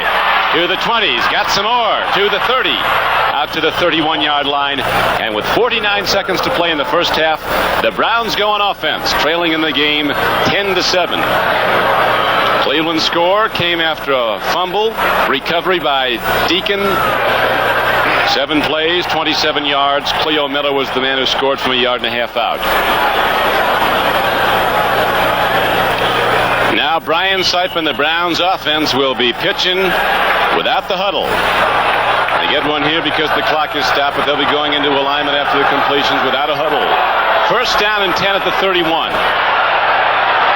Sipe steps in. He's going to run. He does so very nicely. Up the middle. Dennis Smith finally gets him. Sipe got 9. Game clock winding. 37 seconds, and Sipe signals a timeout. 36 seconds to play in the half. Well, he didn't want to call it because he's only got 2 left. You remember the mix-up early in the first quarter when they were down, or just at the start of the second when they're down toward the goal line? It's timeouts called unnecessarily that cost team points. Ryan had to call a timeout. They've only got 1 left. He makes a wise decision. He's trying to pick up a first down, something a quarterback doesn't very often try and do. Comes up about half a yard short. There's a top middleweight bout coming up next Saturday on NBC Sports World. Undefeated Alex Ramos meets once beaten Noberto Sabater. And also Women's World Professional Wrist Wrestling, all next Saturday on NBC Sports World at 4 p.m. Eastern Time. Ramos versus Sabater.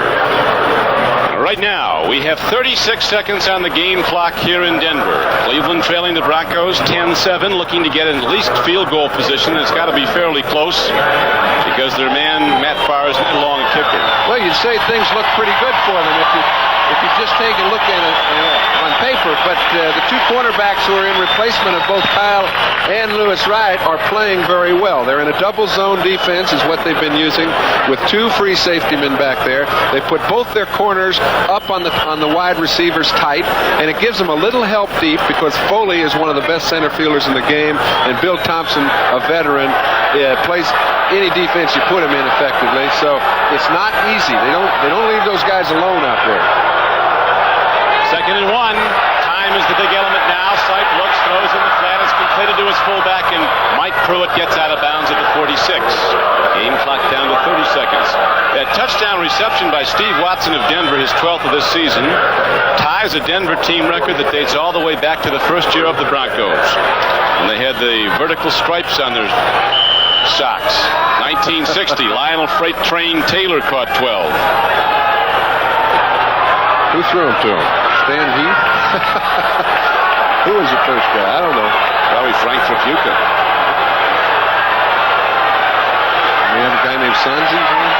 1st and 10. Here's the throw. Rucker is out there. What a catch by Reggie Rucker of the Cleveland Browns. What a play. 22 seconds left. The Browns are looking at the end zone now, not the field goal. Well, Rucker did 2 or 3 things very well. He let the secondary spread itself out. We get a real good look at it. You see Foley on the top of your screen, 43. Thompson coming down here. These fellas are playing a double zone. He gets caught up with Newsom a little bit. It allows him to throw the ball over the top of the head of Perry Smith. Or that's Dennis Smith, excuse me. But he was playing the short zone. When he does so, puts it right where it has to be thrown, and then Rucker gets out of bounds. Boy, that's tough to complete that one against the zone defense, but the Browns did for 33 yards. Now they're challenging with 21 seconds left. Sipe lost it. There's Ozzie Newsome, but it's overthrown in the end zone. Newsome made that break-in pattern. Looked like he had a step on the defense. The ball came in long. Game clock down to 17 seconds at the 21-yard line. So from here it would be a 38-yard field goal. 7 back for the holds, 10 deep in the end zone to get it through. I'll tell you what Rucker running out of bounds did for Cleveland. It gave them the option to throw the ball on the field of play and still have a timeout left so that they can call it and kick a field goal, which gives them an option that the defense doesn't like. So he might throw it down the field, but he still has the option of throwing it on the field of play. Logan is wide right. He might be going to Logan. Ryan Sipe takes a look. Here's the rush. He eludes it, gets some blocks, throws it to Pruitt. 9 seconds left. Well, the Browns can throw again before they send the field goal team out. They can. 3rd down, 10 up. I'll tell you what, this is one of those receptions that it doesn't matter whether you catch it or don't catch it. Because he had only gotten back to the line of scrimmage. It didn't really matter. He couldn't stay in bounds, and they're lucky to get back to the line. Give Matt Farr. Well, I'll tell you, Matt's a pretty good kicker. Very anxious to get in there. Very lonely. Like the long-distance runner, the world of a field goal kicker. I think he's going down the field to Logan. You got it. Logan into the end zone. Can't get the ball.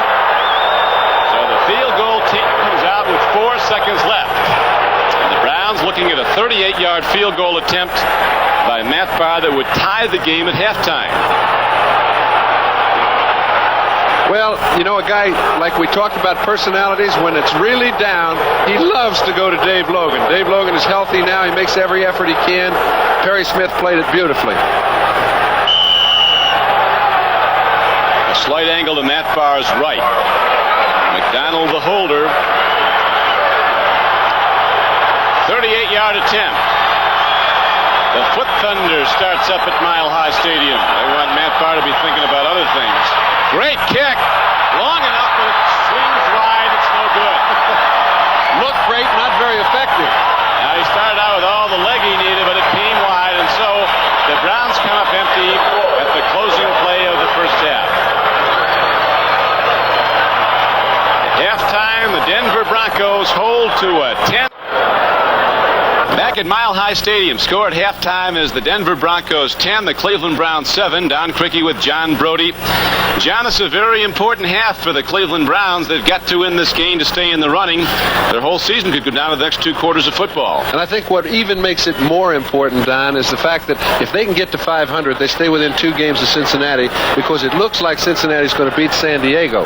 On the other side of the coin, Denver can get a little breathing room. They're in a 3-way tie right now. Kansas City loses today.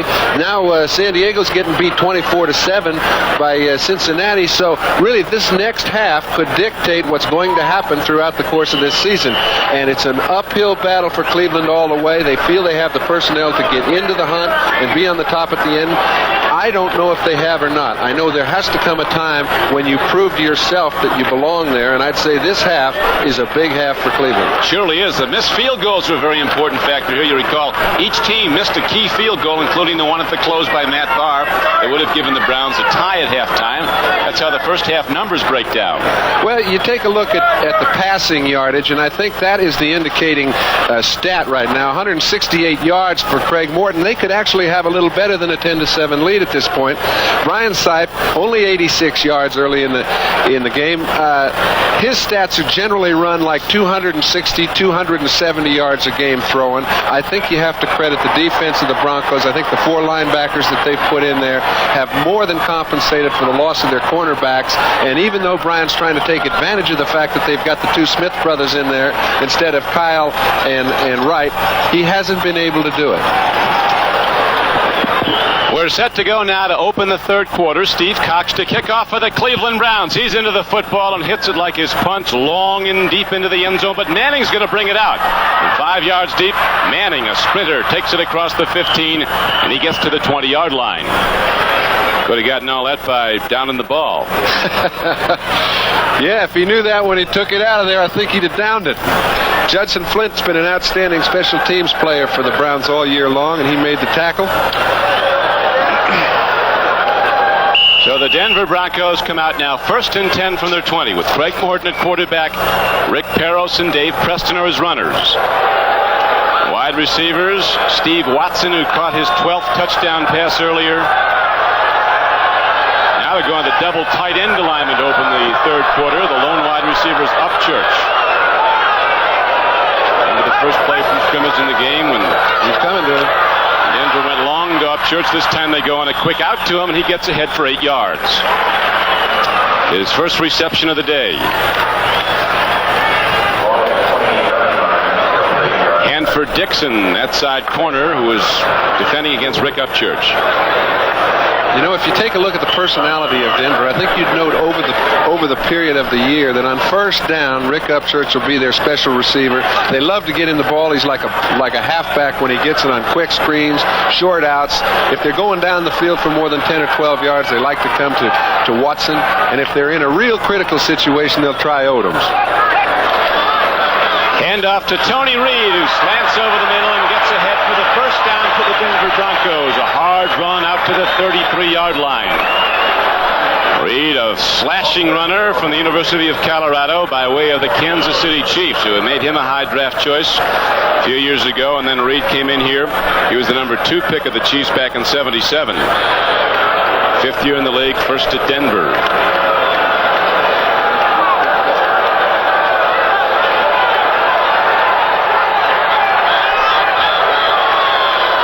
Here's a 1st and 10 throw. Morton throws the screen, and Dave Preston has it. David Studdard is in front of him, and the Broncos come out firing. Man, they are playing tough football. Get the ball to the 43-yard line. You know, you talk about the Broncos. This man, number 46, Dave Preston, comes out firing right out of the locker room. He's the sort of player that when you need a lift, he'll give it to you. He's not given a lot of credit for being an outstanding runner. He's a great all-purpose halfback. He runs screens very well, draws very well, he catches passes well, and he'll pick up the needed yards when you ask him. I tell you, there's more orange here today than any place in the world, including the Berkshire Mountains in New England in October, when the leaves are changing. Browns are all in orange, the fans are all in orange, the Broncos in orange, and here comes Tony Reed. Not going to get there. Good defense by the Browns. Robert L. Jackson. Now, while we have a moment, let's go back to New York, NFL 81, and Bryant Gumbel. Bryant? Well, down in San Diego, Lewis Breeden has helped turn a matchup of divisional leaders into a rout. Check this one out. Fouts throws in the end zone, hits Breeden between the 3 and the 4, and Lewis goes off to the races. 102 yards later, the Bengals have another score. They now lead the Chargers 31-10. Don? Thank you, Bryant. Surprising score at San Diego indeed, John. You bet. I'll tell you, it surprised most people, but if they had seen Cincinnati, you know it's possible. They do have some firepower. The Denver Broncos leading this game 10-7. Morton, deep drop. Here's the big rush, and the Browns get him back at the 35-yard line. I don't know, Rick Upchurch's time for the 100-yard dashes, but he's standing in the end zone now. I'll tell 60 yards away. It wasn't 2 seconds flat, and that's about all the time that Craig had. They wanted to go deep. Upchurch had double coverage. Craig only had one receiver out on the play. It was a first down situation. He expected to get more time. He had a run of 6 seconds 60. He was standing in the end zone when Morton was sacked. I know. 60 yards away. That's a problem. I mean, if you're a Denver fan, you say, wait a minute, we got to get back on the board because... Big down now for the Denver Broncos out of the shotgun at 2nd down and 20.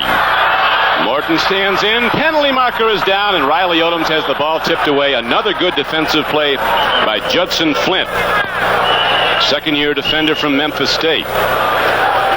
11:56 to play in the third quarter.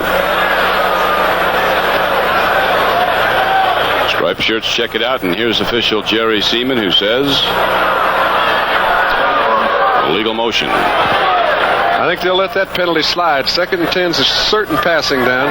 Illegal formation. Number 76 was not on the line of scrimmage. Penalty decline. 3rd down. Ken Lanier, a rookie who's starting at right tackle because of all the injuries in the Denver offensive line, wasn't properly set. Wasn't on the line of scrimmage. So now 3rd down and 20 coming up for the Broncos, and again to the shotgun formation. Ball at their 36-yard line. Denver leading the game early in the third quarter, 10-7. Browns coming with a rush. Picked off. Here's a throw. Watson losing the ball. Good defense by Cleveland. Autry Beeman. Autry Beeman is a fellow that plays center field very well, and I call those free safeties center fielders. You'll see he's the man that's sitting right in the middle of your screen when the ball is snapped. He gets over into a too-deep zone. Now, the man on the far corner toward the top of your screen is really in a short zone. Beeman comes out on the play. He's got to handle Watson all by himself, times it perfectly, and bats the ball down. That's what you call good teamwork. That's what they lacked late in the second quarter. Luke Prestridge on the field to punt for Denver. And Dino Hall back deep for the Cleveland Browns, standing at his 22-yard line. Been some great shows by the punters in this game. This is a long one, but it'll come back at Denver. It's not too high. Here's Dino Hall from his 20 to the 25 and the 30. Penalty markers down as Dino Hall breaks it across midfield. Penalty markers down, though, back inside the 30. 45-yard punt. 30-yard return by Dino Hall is going to be negated by a penalty against Cleveland. Well, we saw Judson Flint down there, who's been in on so many special teams plays. He made the block, he saw the flag, and he's just standing around to figure out who they called it on. Pick a number.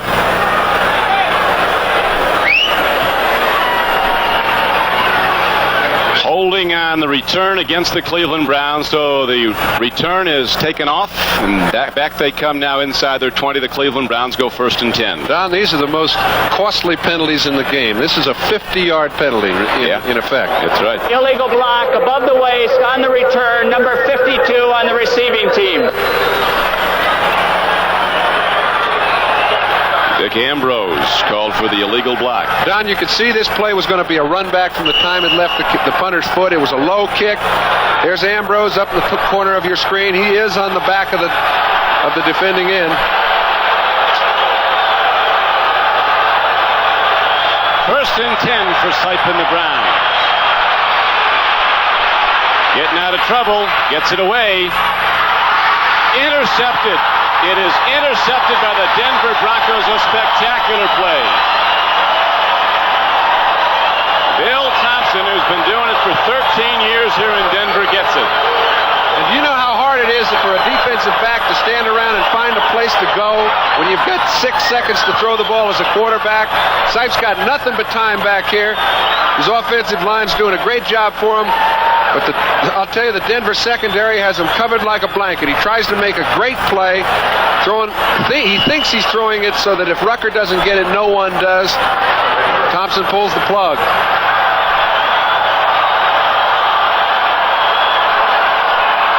So now Denver leading 10-7 with the ball. 1st and 10 at the Cleveland 36-yard line. Morton stands in. They get him. Browns come up with a big rush and knock him down at the 43-yard line. 4th sack of this day for the Cleveland defense. They felt that was an area they had to play inspired football in the pass rush. They had to generate it against Morton. They have. And remember now, he is playing with 3 new fellas in the offensive line. But Craig had 33 sacks coming into this game. He's picked up 4 more today. That's 37 sacks. I've always gone on the philosophy that, you know, sacks are so important and they're not put in the quarterback stats that they have to be included in his evaluation. And if there's one weakness, that's it. He's taken a lot, but he does not want to throw the interception. Now he sees something he doesn't like and doesn't like to have to call the timeout. Well, I'll tell you what, you're sitting there with a responsibility to make the offense go. You've just been knocked on your can, and you come out and the guy gets the play wrong. Well, I think everybody's entitled to get a little hot once in a while. That's what this game's about.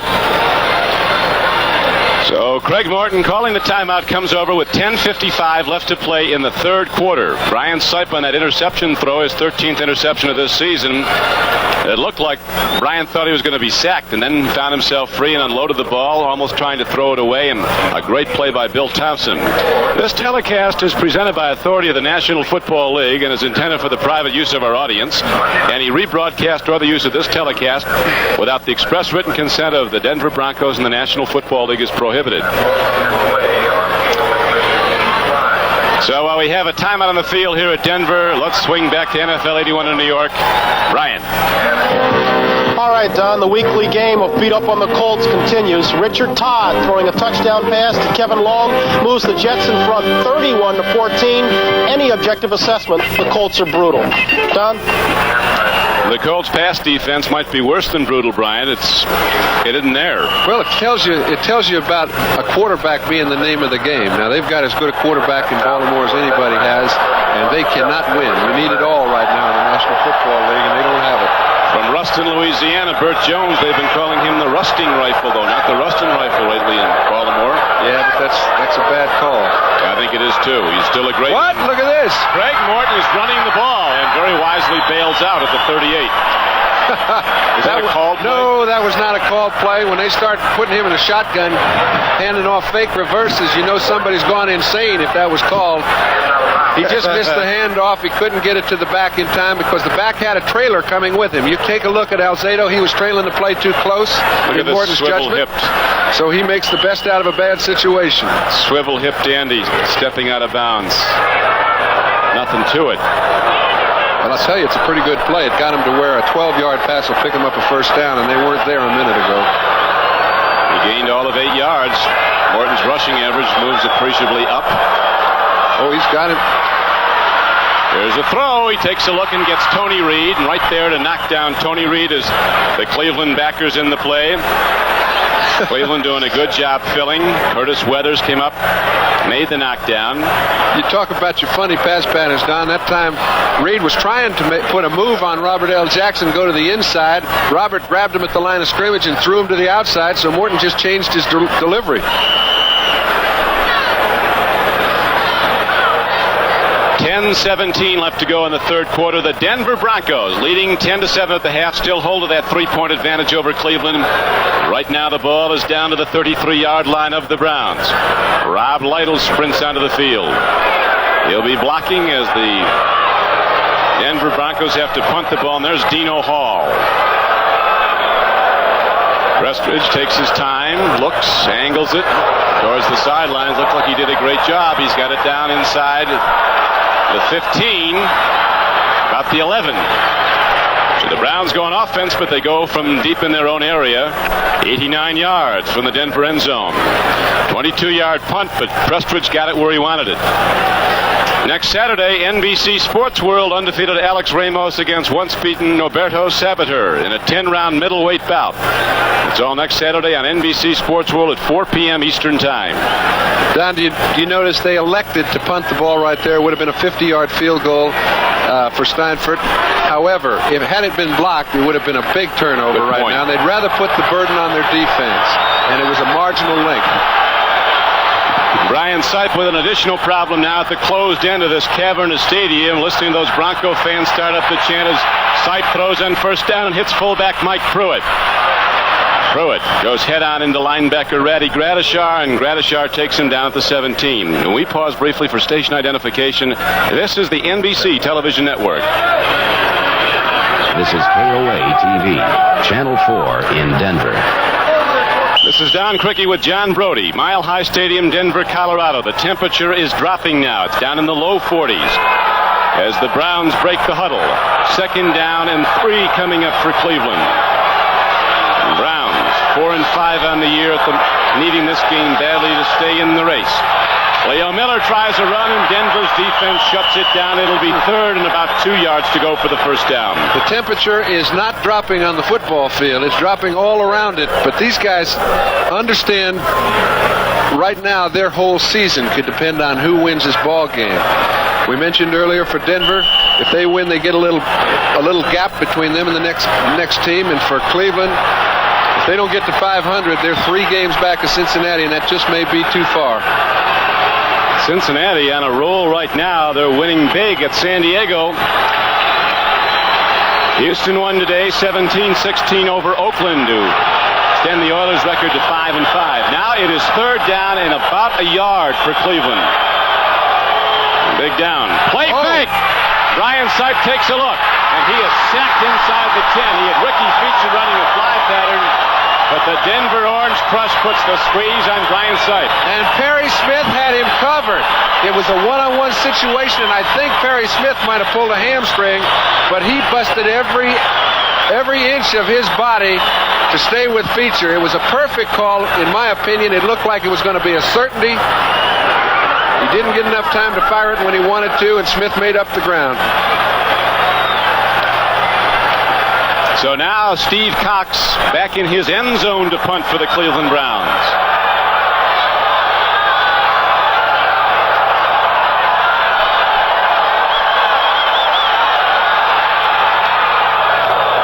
Gets off a high punt, but it's going to come back.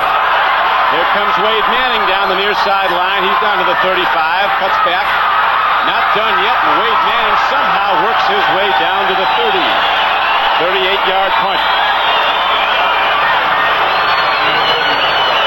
So the Broncos come out in offense now with excellent field position. 7:38 to play in the third quarter, and the Denver Broncos holding to a 10-7 lead. They go on offense 1st and 10 when we come back. Well, they started up again here in Denver, Colorado. The Rocky Mountain High and the Rocky Mountain Thunder cascading down from all around Mile High Stadium as the Broncos now have the ball after the punt returned by Manning at the Cleveland 31. Denver holding to a 3-point lead in the third quarter, 7:38 to play in it. Pitch back to Preston. Good defense by the Browns, a gain of only a yard. Don, you get the feeling right now that if the Broncos don't put some points on the board, and they haven't in their last 2 or 3 opportunities, that the game will shift. Right now they've had all the best of it. They've had all the best of the field position. Their defense has just played outstandingly, and their offense has got to rise and put some points on the board if you're a Denver fan, or this case may change. Big defensive series now for the Browns. Looking to get it back. Henry Bradley with the excellent pursuit in that last running play, knocking down the ball carrier of Denver. Now on 2nd and 9, they go back the other way, and again the Cleveland Browns fill quickly. Robert L. Jackson was through first, 56.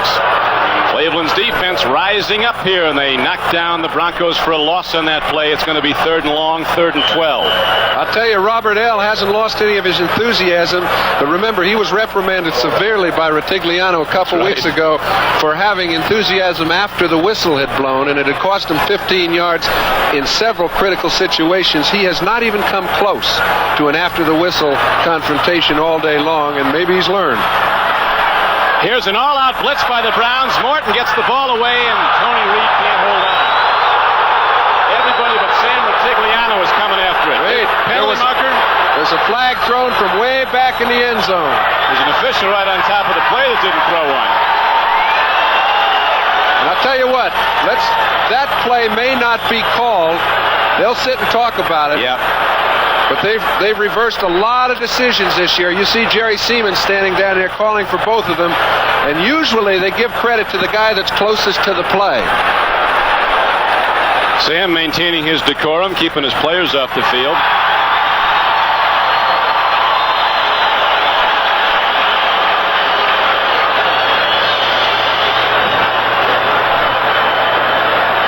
We'll watch again now. Well, 1st down, Denver. I'll tell you what I thought Pass interference.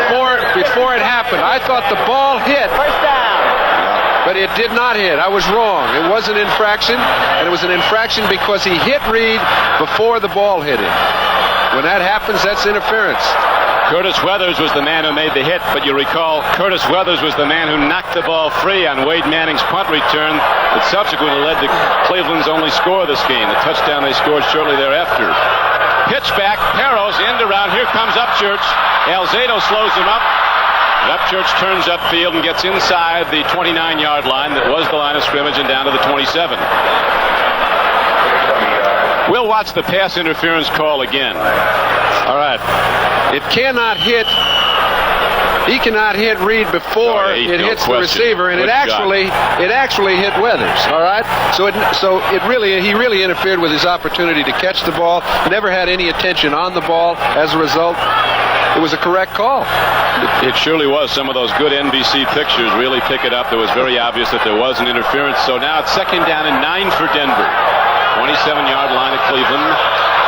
Slashing run by Peros and a penalty marker down at the line of scrimmage. This one might go against the Broncos.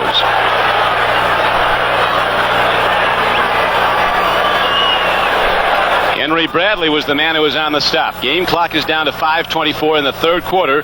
A long way to go, and it's a tight ball game, 10-7 Denver.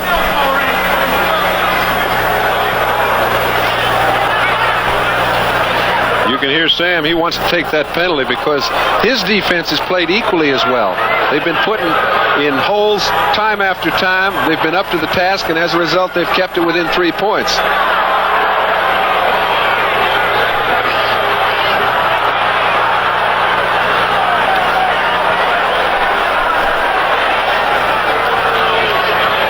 The mark-off back to the 32.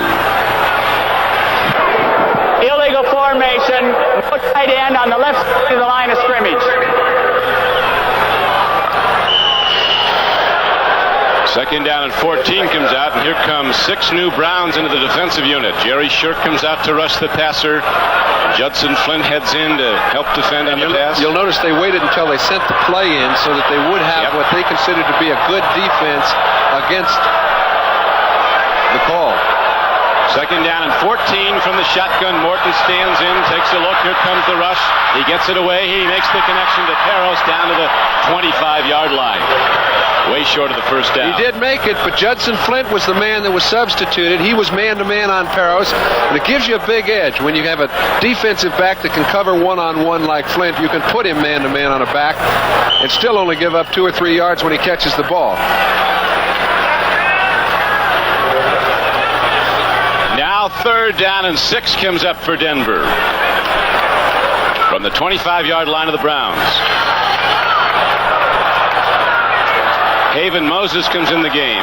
He doesn't want to get sacked now because it would take him out of field goal range. Here comes the blitz. He gets it away. Does well to do that. Judson Flint was coming on a blitz, so was linebacker Clay Matthews. Take a look at Craig Morton. You know they're going to be close. This time he knows he cannot afford to lose yardage by being sacked or it takes him out of field goal range. He's throwing it to nobody on this particular play due to another good defensive play by Judson Flint.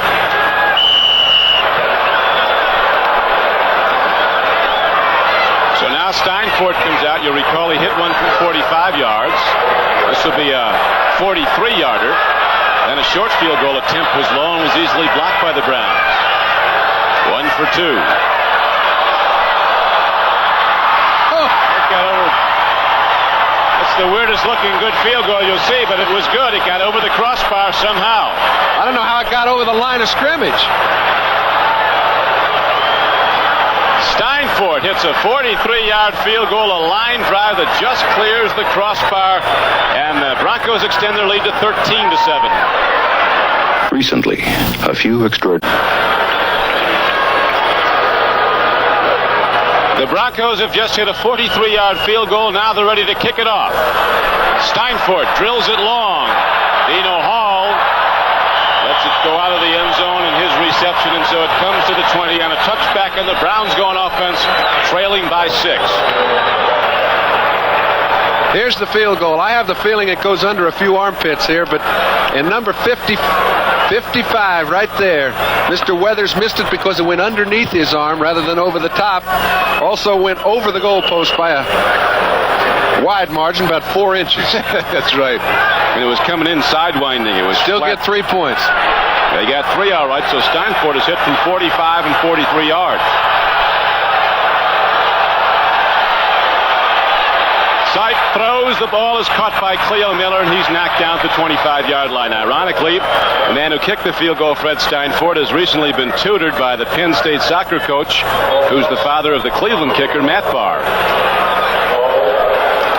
Seattle edging back into the game with the Steelers in the 4th quarter at the Kingdome. There's no home field advantage for the Seattle Seahawks. They've lost 11 in a row out there. 2nd down and 5 for Sipe and the Browns, trailing 13-7. 3:54 to play, 3rd quarter. I think he'll try Logan if he can. Nope. It's caught! The ball is caught by Ozzie Newsome. What a play! It's a foot race to the end zone. Newsome inside the 20, finally goes out of bounds at the 13-yard line. What a play! Brian Sipe to save his life and save a sack, put it up in the air, and the great one from Alabama, Ozzie Newsome, makes the play. This happens when a quarterback knows what's going on. This time he sees an all-out blitz. It's a safety blitz. They've got 8 men coming after the quarterback. He knows if you put it up in the air, I've got just as good a chance of getting it to 82 as I do 43, and if I do, we might score a touchdown. There was nobody with Foley. His back was turned to the ball. Newsome came down with it. I mean, this is what you call pressure, but he doesn't even set up. See you later, baby. That's an excellent play. It looks like a hope and a prayer, but he knows where he's going with it. And so does Newsome once he catches it. The biggest play of this day, a 61-yard gain, and so now the Browns are challenging, trailing by 6 points in the game. Pitch back goes to Pruitt. He takes it down inside the 10. Holding, I believe. Yep, a penalty marker is down. Line of scrimmage, the 13-yard line of Denver. But the hold would make it 1st and... well, we'll see what they call. It is a hold. So penalty yardage will be assessed against the Cleveland Browns.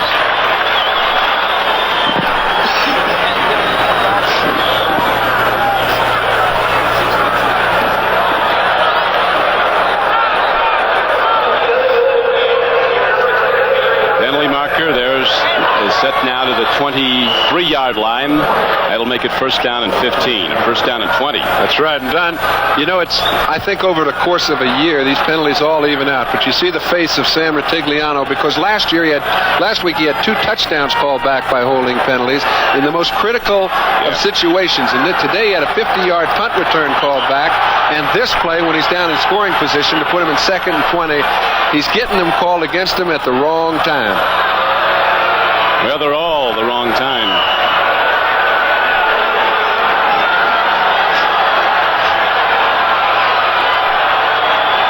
We welcome those of you who've been watching San Diego, Cincinnati. Here's Brian Sipe throwing for the end zone and going up for the ball for a touchdown. Is Dave Logan of the Cleveland Browns. You got here just in time. And Dennis Smith does not believe it. But I'll tell you, he'll start believing it, because these receivers in the NFL, they get down that sideline, they find a way to get both feet in bounds. He was all over Logan like a blanket. It looked like Logan had no chance to come down with the reception. Here's 2 great throws by a quarterback. One that looked bad early, that came down for a big game by Newsom. Now first down and 20. He gets the ball to Logan, who gets his 2nd foot just in bounds. The ball crosses the plane of the goal line, and they've got 6. It's tied. 23-yard touchdown. This is Don Quickie with John Brody at Mile High Stadium as the Cleveland Browns can take the lead now. The game is tied 13-all. Matt Barr's extra point is good. And the Cleveland Browns, who need a win so badly today, the defending champions of the AFC Central, coming in with a 4-5 record, fighting to stay in contention, and they come back and take the lead. We'll be back at Mile High Stadium after this.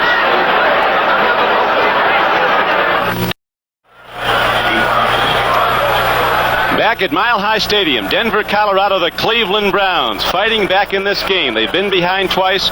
Twice they've rallied to take the lead. Now they're up 14-13 after the 23-yard touchdown pass.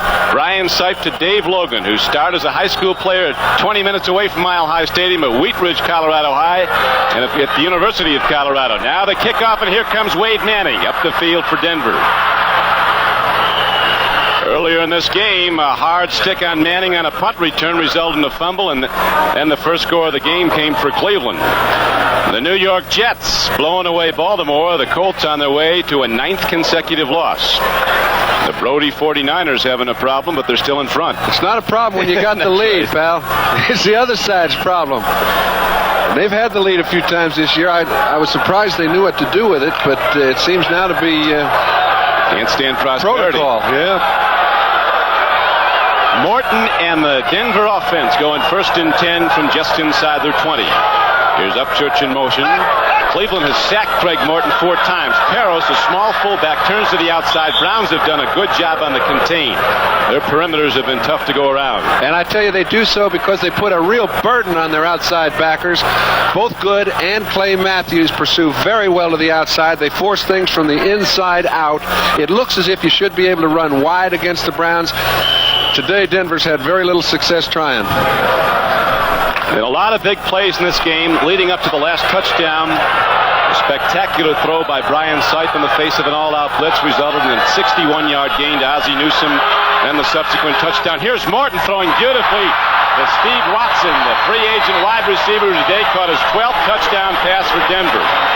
Ron Bolton makes the knockdown, but it's a 24-yard gain on the play. How many times do we see Craig Morton throw perfect balls when he's throwing to Steve Watson? He's a very easy receiver to read. It's a straight zone defense with 3 defenders deep.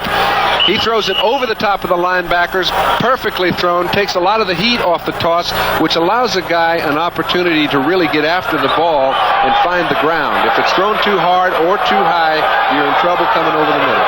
It is a chilly November day in Denver. Temperature in the low 40s. The wind is somewhat of a factor. Clear skies. Sun starting to set now as Morton throws in the flat. Good defensive play. Bolton came up and stuck Watson. I'll tell you who made the good defensive play is Watson, because that ball was thrown and it looked to me like Scott was going to pick it off. Watson took a step in to shut Scott off, and in so doing kept it from being a long-gone intercepted touchdown. Collision, Bolton coming up. And okay, it was Bolton, but it was a nice play. It was a very good play. And so now 2nd down and 10 comes up for the Denver Broncos just across their 45-yard line. 1:57 to go in the 3rd quarter. Watson goes wide right. Upchurch has been running some fly patterns. He's out in the left flank. Morton goes to the run, and Peros breaks it. The fullback takes it down to the 41-yard line of Cleveland, a gain of 14 yards, and a Denver first down. Clarence Scott, the strong safety, might have saved a touchdown with a tackle. Well, good blocks up front. The linebackers were out in the flat trying to capture any sort of throw. It was a 2nd and 10 situation, sure passing down. Once you get past the line of scrimmage, you've got some room to run. Paris picks up a first. They don't have the spectacular runner here at Denver, the workman-like backs, but they're very sound. They catch the ball, and Dan Reeves, their coach, uses them to the fullest with this diverse Dallas Cowboy offense he's brought to Denver. It's now first down and 10. Broncos trailing by 1. Morton has some time, steps in and throws to Riley Odoms. He has been a load today, Riley Odoms, catching balls all over for big plays. That one was good for a gain of about 8, maybe 9. Maybe 10. Yep, we're going to spot it down to the 31. The New Orleans Saints upset the Rams earlier this season, you'll recall, at the Superdome. Right now they're doing the same at Anaheim, 14-13. Rookie George Rogers has just rushed for 1,000 yards for New Orleans through 10 games, and this is his first season. He was worth the #1 selection.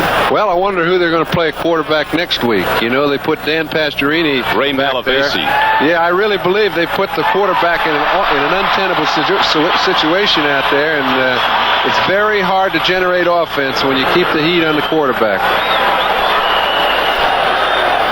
There's enough heat from without, let alone from within. I think Hayden and Pastorini handle it well, though. They do. He's pulling the chain, so we just got to go along with it. 43 seconds to play, third quarter. First down for the Broncos, and Peros again goes to the run. They're getting some good blocking now from that offensive front of Denver. It is a realigned group because of injuries. They've moved people around.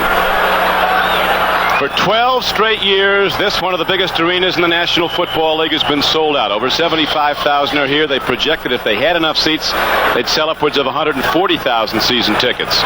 86 straight sellouts. They love the Broncos in the Mile High City, and right now the Broncos trying to meet the challenge of this Cleveland defense, which has given up a lot of yardage but not a lot of points today. 1 touchdown and 2 field goals is all. And that is the end of the third quarter. The score is the Cleveland Browns 14, Denver 13. And we'll be right back after these messages from your local station. Don Cricky with John Brody back at Mile High Stadium. John, the moon looks a lot closer when you're a mile high. Right now, we're ready to start the fourth quarter, and this has been a good one, and it's going to be right down the line. The Browns fighting to stay in it. They're racing the AFC Central. This is where they've been stingy, John.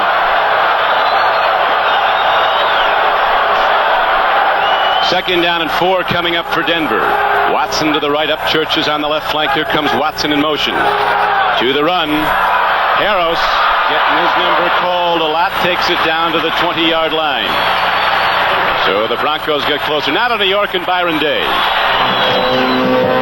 Don, out in Seattle, the Seahawks have moved ahead of the Pittsburgh Steelers in a pair of the Otis Brown 1-yard touchdown runs. The score now in the fourth quarter, Seattle 24, the Steelers 21.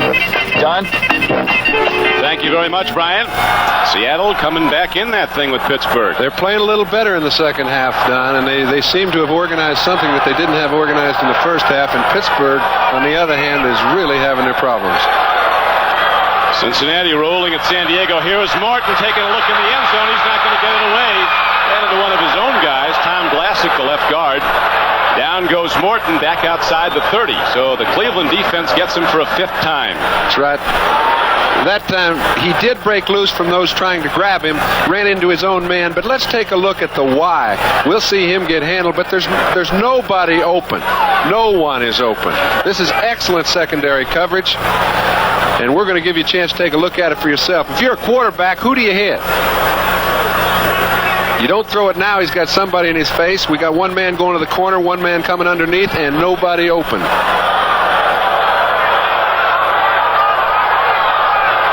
Second down comes up. Second down and 20 from the 29. They go to Tony Reed running wide, and Cleveland, which has defended well against the wide runs, makes the knockdown or out of bounds at the 19-yard line. 13:40 to play in the game. Clarence Scott came across.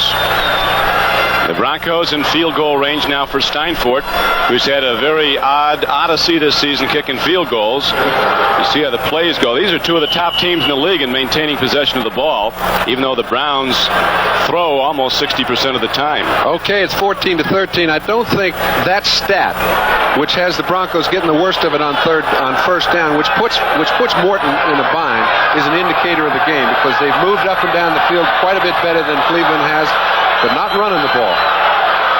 Now it's third down and 10 from the 19. Morton looks in the end zone, guns the ball, and Riley Odoms catches it inside the 5-yard line. Oh.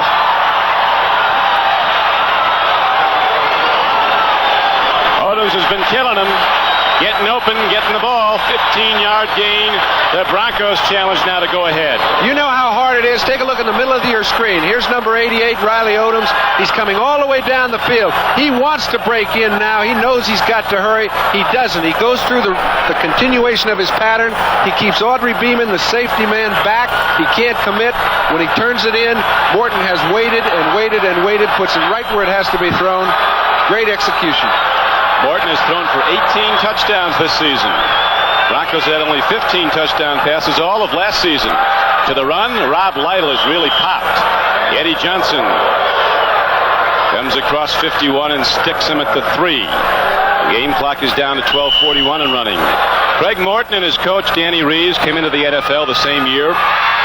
Back in 1965, Morton the number 1 draft choice out of Cal.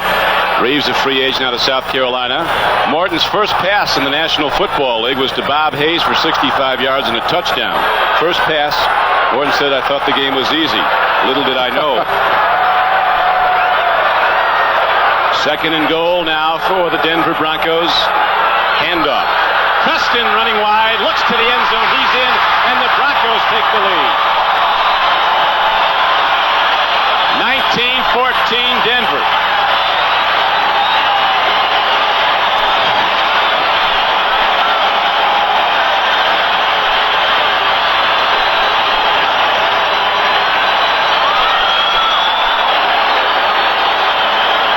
Don, we saw Preston slapping the head of Hyde, who made a fine block, but you should have seen the block that Egloff and Studdard made coming out leading the play. They left nobody for Preston to run over. Took no prisoners.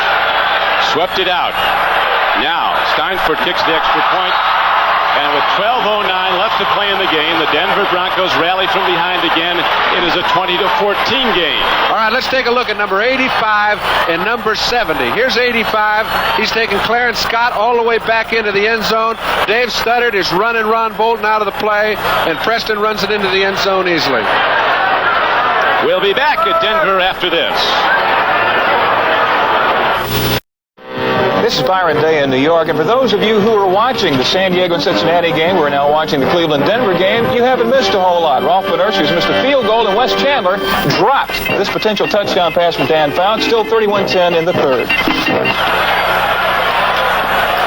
And back at Mile High Stadium in Denver, Colorado, Freddie Steinfort, after hitting the extra point, kicks off. It's a high spinner, won't be as deep as most of his have been. Dino Hall from the 10 to the 15 and the 20. Dino Hall dives out to the 29-yard line, and there the Browns go 1st and 10. So Cleveland again faced with a come-from-behind situation as now we move into the fourth quarter, 12:01 to play in the game. Cleveland players down on the play. Matt Miller, native of Colorado from Durango and the University of Colorado, is down.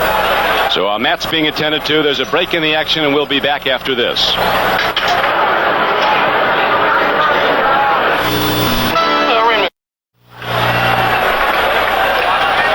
Don Quickie with John Brody back at Mile High Stadium. The Cleveland Browns down in this game 20-14. They led not that long ago 14-13, but the Broncos rallied back.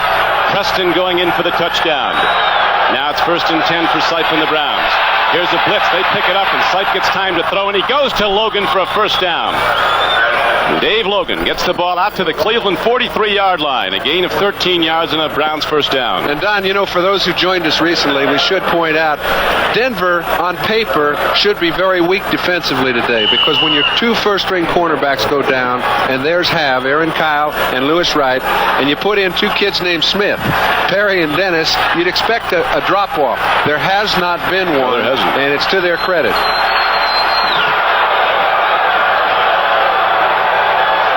First and 10, Sipe fakes the draw, throws long, going for the ball is Logan. Look at that catch by Dave Logan inside the 35-yard line, and the Browns come back down the field.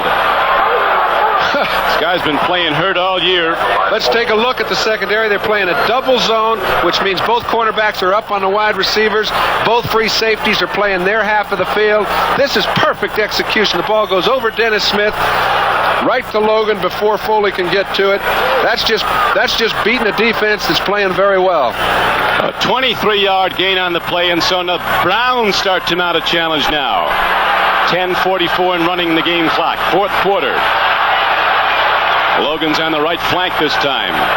Rutgers slotted to the right at the top of your screen. Sipe on first down stands in. He drills it. Dave Logan loses the ball. He does that about once every 3 weeks. Well, he wouldn't have dropped that ball had he not been trying to elude Randy Gradishar. Randy puts an amazing concern into a lot of people coming over the middle. Now, Logan has great hands and great attention on the ball, but he beats the defense. When he does, Sipe hits him right where he needs to be hit. Logan thinks he's going to be able to catch the ball, get around Gradishar, and taking his attention off him. Ball goes to the ground. So it's second down and 10 for the Browns. 34-yard line at Denver. Brian Sipe has taken a beating in recent weeks. The pass blocking has tightened up. Last week against Buffalo, he was knocked down hard. Started to come off the field on the Buffalo side. I asked him afterwards what happened. He said, I just wanted to congratulate Chuck Knox on a great game plan. But he's been better protected today. Here's a swing. It goes out now to Mike Pruitt. Second and 10, and the Denver Orange Crush defense not only makes the knockdown, they strip the ball and take it away. Denver has taken the ball back.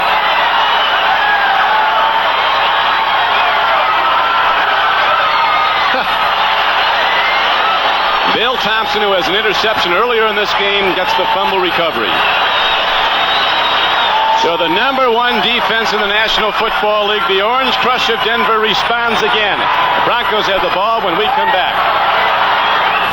Nowadays, there are all sorts of ways of saving and investing money that help fight inflation. The problem is finding the one that's most profitable for you, because now you're forced to swim through all kinds of confusing details: maturity dates, minimum deposits, interest rates, even tax benefits. But there is a way to escape all this confusion. It's by calling or visiting your full-service bank for professional guidance with high... Today, now the Denver Broncos, after getting the fumble recovery, have the ball first and 10 at their 35. Broncos lead the game 20-14. Second back through is Preston. Last time he carried, you remember, he was in the end zone for the go-ahead touchdown. This time he only gets a yard. Here's John as the fumble a bit ago. Well, we saw Sipe asking his quarterback coach if the play was actually there. It was there when it got started, but Randy Gradishar took away all the plus points there were when the play got started by beating three offensive linemen who were in perfect position to make the play and causing a fumble. Second down and 9 coming up now for Denver. Morton has been sacked 5 times. The Browns have been shooting linebackers, safeties. They sent the whole thing at Morton. Here's a blitz. Robert L. Jackson is picked up. Throwing the flat is too high for Upchurch. John, we'll let you read this one. Well, San Francisco's leading Atlanta 17-7, and I'll tell you, you think this isn't a big game for San Francisco. They've been on the bottom of the heap for the last 6 or 7 years, and if they win today, they get up to a 3-game lead on both Atlanta and L.A. I'll tell you what, wonders never cease. That is a wonder. They have the best record in the league, 8-2. Tell you, the only people that aren't surprised are Ronnie Lott, Fred Dean, Hacksaw Reynolds, and the rest of the Niners.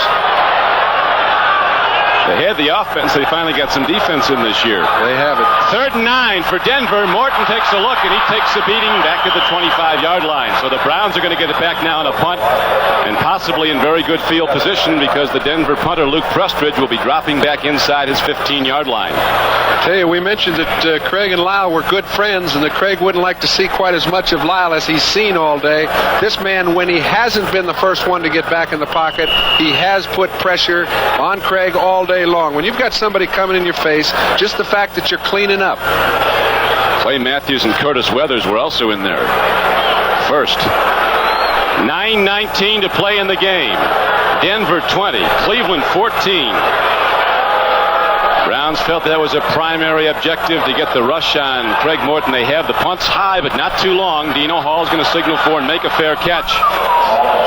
Harassed by Wade Manning, who went by yelling, but he made the catch at the 37-yard line. So the Browns, trailing by 6, get the ball back after a 36-yard punt, and we'll be back after this. This was for the men who took the answer. Could be the biggest 9 minutes of Cleveland's season. They've got to come back. I think it is. It's the 9 minutes that tells you whether Cleveland will be a pennant contender or whether they'll just be a group that was expected to win their division, because losing today will put them 3 games back. They can't afford that. Pittsburgh's having trouble. If they can play well, they can jump right in it. These 9 minutes are big. Ryan Sipe, first down, takes a look, makes the throw in. Pruitt has the ball. Cleveland has a first down at midfield. Mike Pruitt, a big fullback from Purdue. Consecutive years, 1,000-yard rusher, consecutive years to the Pro Bowl. After coming out of Purdue as a number 1 draft choice, but little used for a while. He advanced the ball down to the Denver 48-yard line.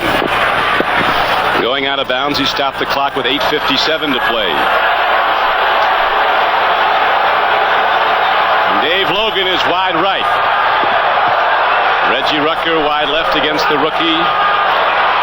Dennis Smith, and now Sipe stands in, guns the ball, and Logan turned in, throw went out. 2nd down and 10.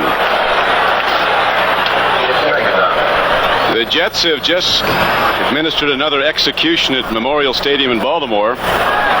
It should be a memorial to the Colts, that place, the way they've been going lately. 9 straight losses, Jets 41, Baltimore 14. Everybody gets well against Baltimore. That's right, but the Jets have been getting well every week. In the last 7, they've lost only 1 ball game, and they are very much a contender in their division. They're now over 500 at 5-4-1, and scheduling is theirs. They only have 1 team on their remaining games of the remaining opponents that's over 500. That's Miami. That's Shea. They're coming. 2nd down and 10. Sipe takes a look, gets it away. Calvin Hill makes a diving attempt at the ball. He can't hold on at the 25-yard line. Big down coming up now for Cleveland. 3rd down and 10. Wouldn't have had to be a great catch had Calvin Hill been able to maintain his balance. You can see he's coming down the field. He's in the bottom right-hand side of your screen. He starts to turn out, loses his balance, and the ball with it. The secondary coverage has been excellent all day long. Yards have come very tough for the Browns. The Browns like it down the stretch. That has been their time. Last year, in the 17 games they played, 13 were decided in the last 2 minutes. Most of them were wins. Sipe, 3rd and 10, stands in. No markers went down with that movement. Sipe has a problem. Don Latimer hits him. Sipe gets it away, but it's incomplete. 4th down and 10. 8:38 left in the game. I'll tell you, Rulon Jones made a play right then that only the really great defensive lineman can make. He forces Sipe out of the pocket by taking a deep outside pursuit and still gets around. I mentioned that was Rulon Jones. It wasn't Rulon Jones. It was Boyd. Greg Boyd made an excellent play, forcing Sipe's timing to be off. Couldn't find a receiver. 4th down punting. So the rookie from Arkansas, Steve Cox, is back in the game inside his 40. Wade Manning standing back at the 12-yard line of Denver. Good snap. Cox steps in, hits a high arcing punt. Manning will let it hop. Can't knock it out. It goes in for the touchback. Early in the game, Cox hit one down to the 5-yard line from 48 yards away. That was a 48-yard punt. Broncos have the ball when we come back to Mile High Stadium, Denver, Colorado. raise their 76,000th Mile High, and the Broncos are at home as the throw goes to Preston, and he's looking to save his life as he gets out to the 24-yard line. San Diego and Cincinnati in the fourth quarter now. Cincinnati continuing to hold to that 31-10 lead. Bengals ready to extend their season record to 7-3. You get the feeling San Diego kind of misses Fred Dean and John Jefferson, don't you? Missed something. Their defense leaving a lot to be desired this year. It was not the same team it was last year. That's right. They really haven't put it together, and they're not at all the same team. Church comes wide right. Watson, he's a threat out in the left flank. Leading touchdown receiver in the NFL with 12 already this season, 1 today. Morton goes to the run. He hands off to Peros. He finds an opening. Free ball. The Browns have it. The ball is picked up by Henry Bradley, the middle guard. And the Browns get it back at the 44-yard line of Denver. Stay tuned. Tell you, that's good hustle, because there's a good chance he would not even have been there. You take a look at a guy like Bradley, who he knows how important these 8 or 9 minutes are. Peros breaks from the line of scrimmage. Clay Matthews forces a fumble by getting a piece of the ball. The ball shoots out. Autry Beeman can't handle it, and here he comes, all the way from his middle nose guard position to pick up a loose ball. He is not exactly the guy the Browns want to see running with the ball, but they're awfully heavy-headed. That's right. So now it is 1st and 10 for Cleveland. 43-yard line of Denver. Ryan Sipe takes a look. Home run ball. Logan is out there. He can go up. He can go up. No interference. Long out.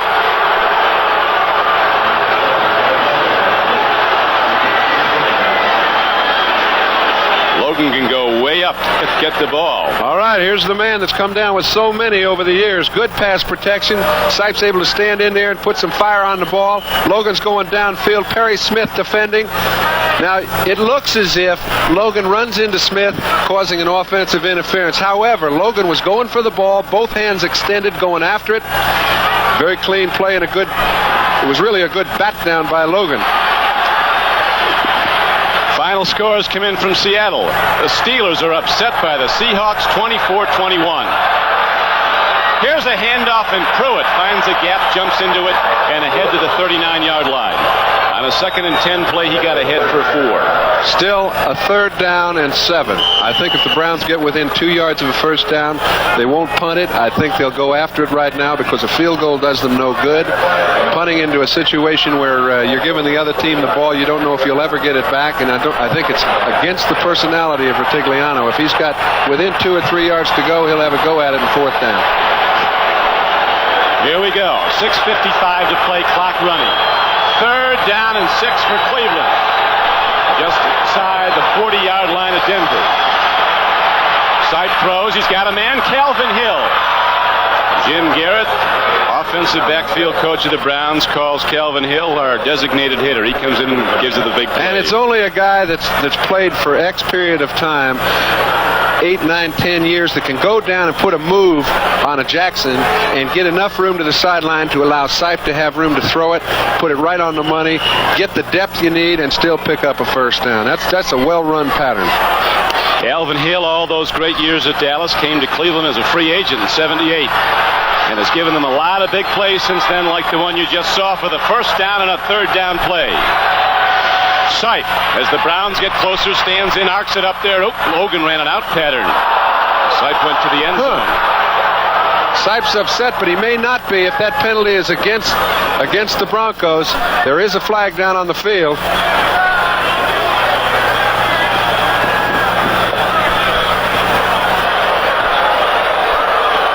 Penalty marker down. Here's Jerry Seaman. Defensive holding against the Denver Broncos, result in automatic first down for the Cleveland Browns. All right, there's some good and there's some not so good if you're a Denver Bronco fan, because it goes from the line of scrimmage. It's a defensive holding penalty. It's 5 yards and a first down. First down. If it was interference, it'd be down there inside the 10. Illegal use of hands. Number 36 defense. First down. Let's take a look. We see 2 receivers down in the same area trying to catch the ball, so you know there was a miscommunication. Calvin Hill way down deep. Reggie Rucker I think Sipe expected him to go to the post. Now to live action. The Browns are rallied from behind 3-0 and 7-3 to take the lead. It's trailing now. They go to the run, and Mike Pruitt takes the ball down to the 20-yard line. Greg Pruitt's not been in the Browns lineup today. His surgical knee, some fluid on it. They didn't want to risk him. Calvin Hill came in to come out of the backfield as Greg Pruitt so often does when he's there. Now Bob Swenson's out of the lineup for the Broncos. Greg Boyd coming out. 2nd down and 4 coming up for Cleveland. Denver 20, Cleveland 14. 5:58 to play. Timeout called by the Broncos, so the Cleveland Browns get a chance to talk it over also, and Sipe goes to the sideline for some counsel. We'll be back at Mile High Stadium right after this. It's Don Criqui back at High Stadium, Denver, Colorado, as the night starts to set in the western USA. And the Cleveland Browns, their season possibly on the line depending on the outcome of this game. They have to win to keep from falling 3 games behind Cincinnati. 20-14 is the score. Denver has the lead at 2nd and 4 for the Browns. 5:59 to play. Sipe looks. He's got a man. Calvin Hill catches another ball inside the 15-yard line. It is a 1st down for the Cleveland Browns.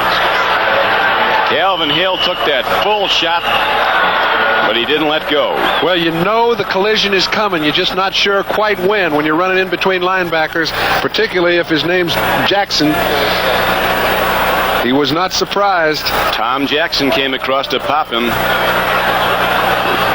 Leo Murphy checks him out. And for those who want to know why Denver was forced to take a timeout defensively, it was because Bob Swenson had to come out of the ball game. He's hurting a little bit. They did not have the proper defense in there, and they had to get it. Browns obviously want very badly to score, but maybe not real soon. They don't want to give Denver a lot of time to work with. They take it any way they can get it, but giving Denver time to play at home. Mike Pruitt is responsible for a lot of yards. He's rushed 10 times for 45. He's caught 5 balls for 30. The Cleveland fullback. It's 1st and 10. Sipe takes a look. They pick up the blitz again. Here it comes again, and Sipe throws it away.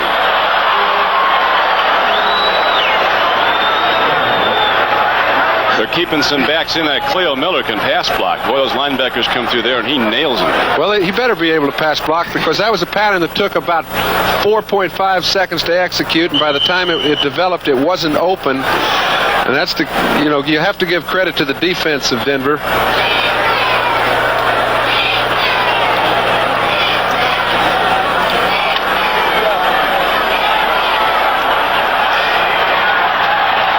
That's the story here at Denver with 5:17 to go. We welcome those of you who have been watching Seattle and the Steelers.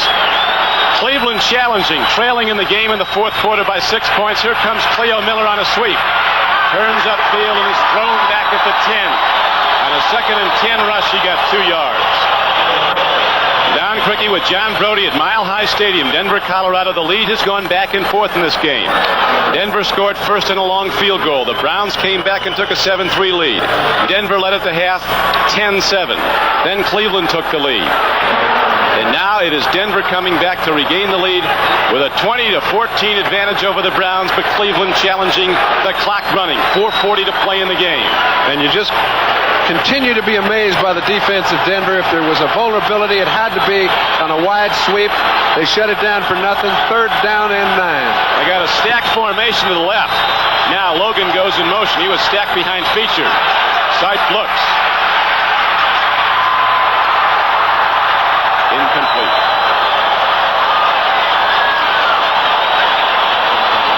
And we welcome those of you who've been watching the Jets and their easy victory over the Baltimore Colts today. Don Criqui with John Brody, Mile High Stadium, Denver, Colorado. As all of America is with us now for what was throughout a great football game, and certainly looks to be right down to the final gun. 4:21 left to play. And people say, why would he go for a field goal? There's 4 minutes and 21 seconds left. He's 6 points behind. I'll tell you why. Their defense has to make great plays in order to give their offense back the ball and put them in position to kick another field goal. And we could be going to overtime as Matt Barr hits the field goal up and through. The silence is deafening when Matt Barr hits one for Cleveland. So now it is a 20-17 game at Denver. We'll come back for the stretch run of this great football game after this. 9 plays, resulting in a field goal. Matt Barr hitting from 27 yards out. It's a 20-17 game. Denver. They've got their onside team in, but they're not going for that.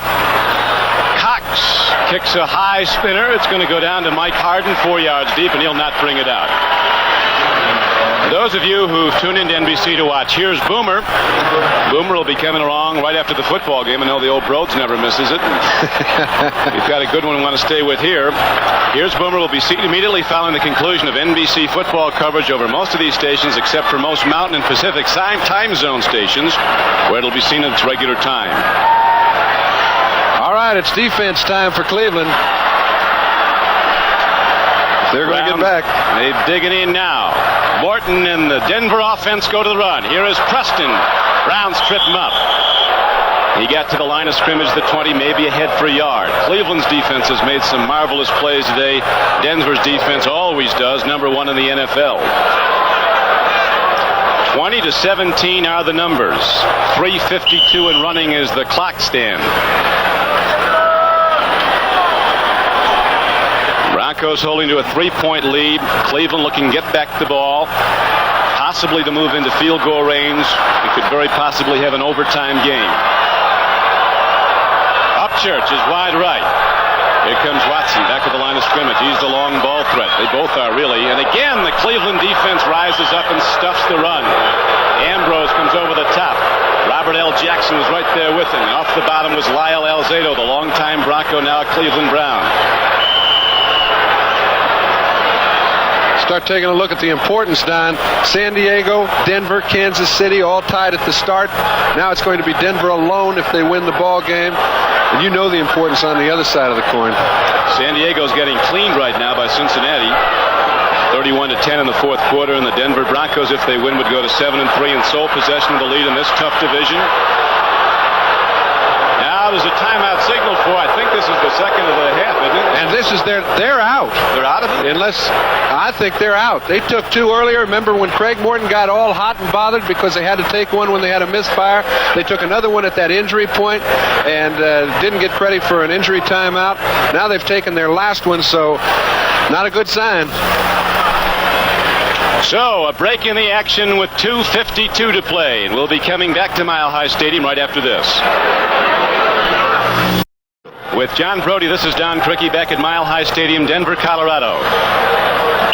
Look at this. In the fourth quarter, the New Orleans Saints, who defeated the Rams earlier in the season at the Superdome, leading again at Anaheim, 21-13 in the fourth quarter. I'll tell you, the quarterback people are going to take notice of is that kid Wilson from New Orleans.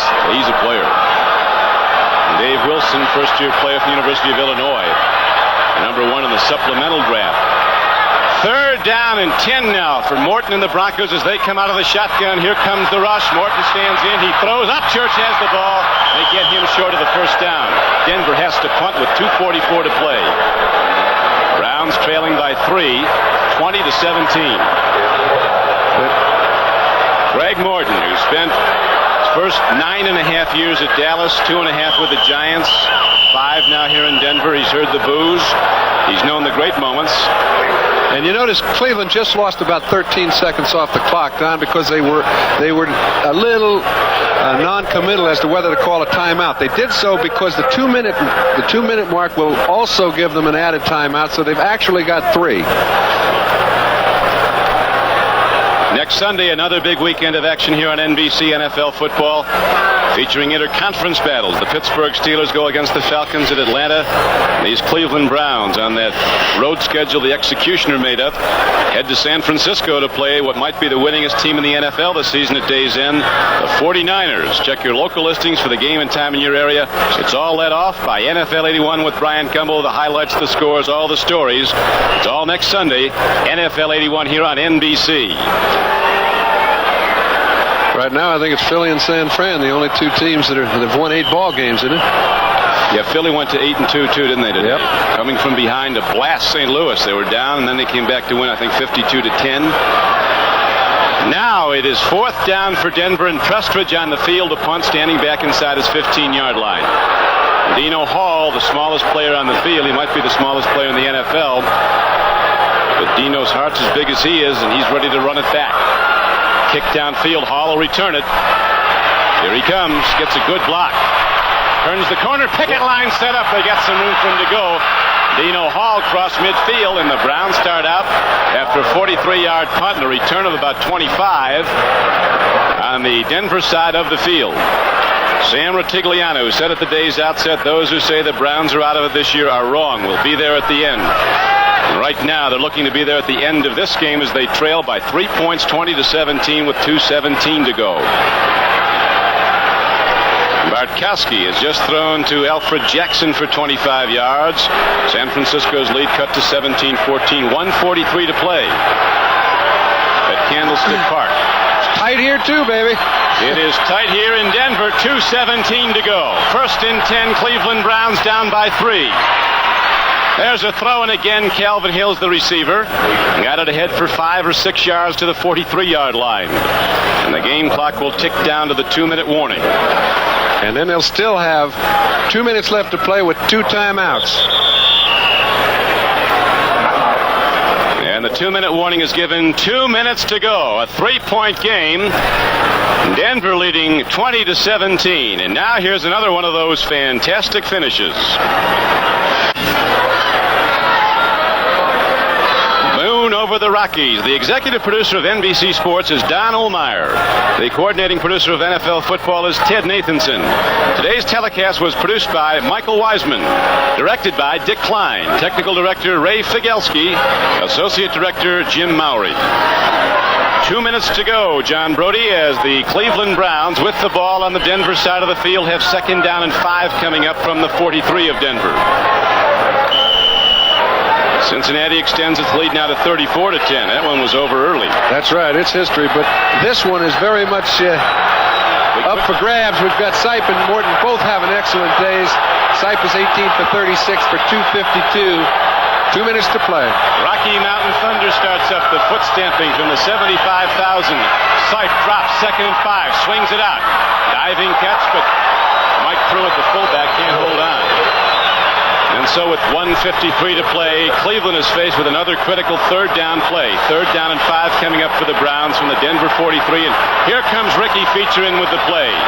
Well, you take a look at the strategy involved, Don, and you know right now that the Browns would love to have a 1st down so that they can get into a position to try and make a touchdown. I mean, they have to get a 1st down. Big play. Not only in this game, in the entire Cleveland Browns season. 3rd down and 5. Newsom goes in motion. A draw. Pruitt runs. He's got the 1st down for the Browns and 5 more than he needed. He's down to the 34-yard line. And the game clock keeps on winding down to 1:40 to play. He's got plenty of time, which is why he's not calling timeout. We mentioned it's a throwing situation, but you've got to pick up the 1st down. Pruitt's been effective on 3 different occasions, picking it up with 2nd and long. He was there also. 13 of the 17 games the Browns played in last year were decided in the last 2 minutes. Here we go again. Downfield, it's caught by Dave Logan at the 22. Guys ticked it, and Dave Logan holds on. Sipe had a little trouble calling timeout. He couldn't get the officials' attention, but they are definitely in field goal range now. They want more than that, though, John. Of course they do. They don't want to go into overtime away.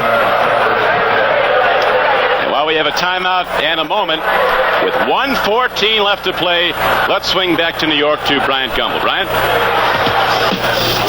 All right, Don, as we await your thrilling finish, let's show you the highlights of what may have been the biggest upset of the day.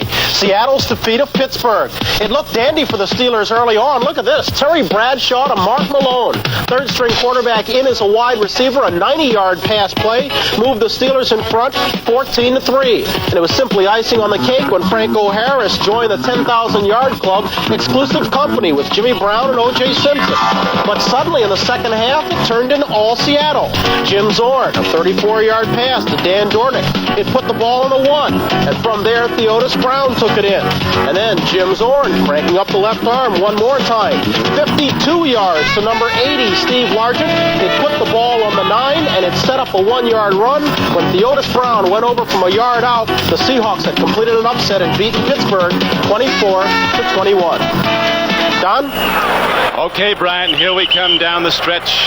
Denver, Colorado, 74 ticks left on the clock. And you wonder why a quarterback has a favorite receiver. Critical situation. He goes to Dave Logan, number 85, and Dennis Smith must not believe what he's seeing today. Logan already caught a touchdown just the same way, put that ball in field goal position, 17-20. And plenty of time left, 1:14. 1:14 to go, it's 20-17, the Denver Broncos lead. Logan with 5 catches for 86 yards. Lots of time for Sipe now, throws it away. All his people were covered, and Brian Sipe unloads to the sideline. And the game clock is down to 1:07 to play. Sipe is something. Defensive coordinator Collier of the Denver Broncos said there's no greater player in football, no better quarterback than Brian Sipe when there's a broken play. Somehow he sees everybody on the field, whether he's setting up in a pocket or running.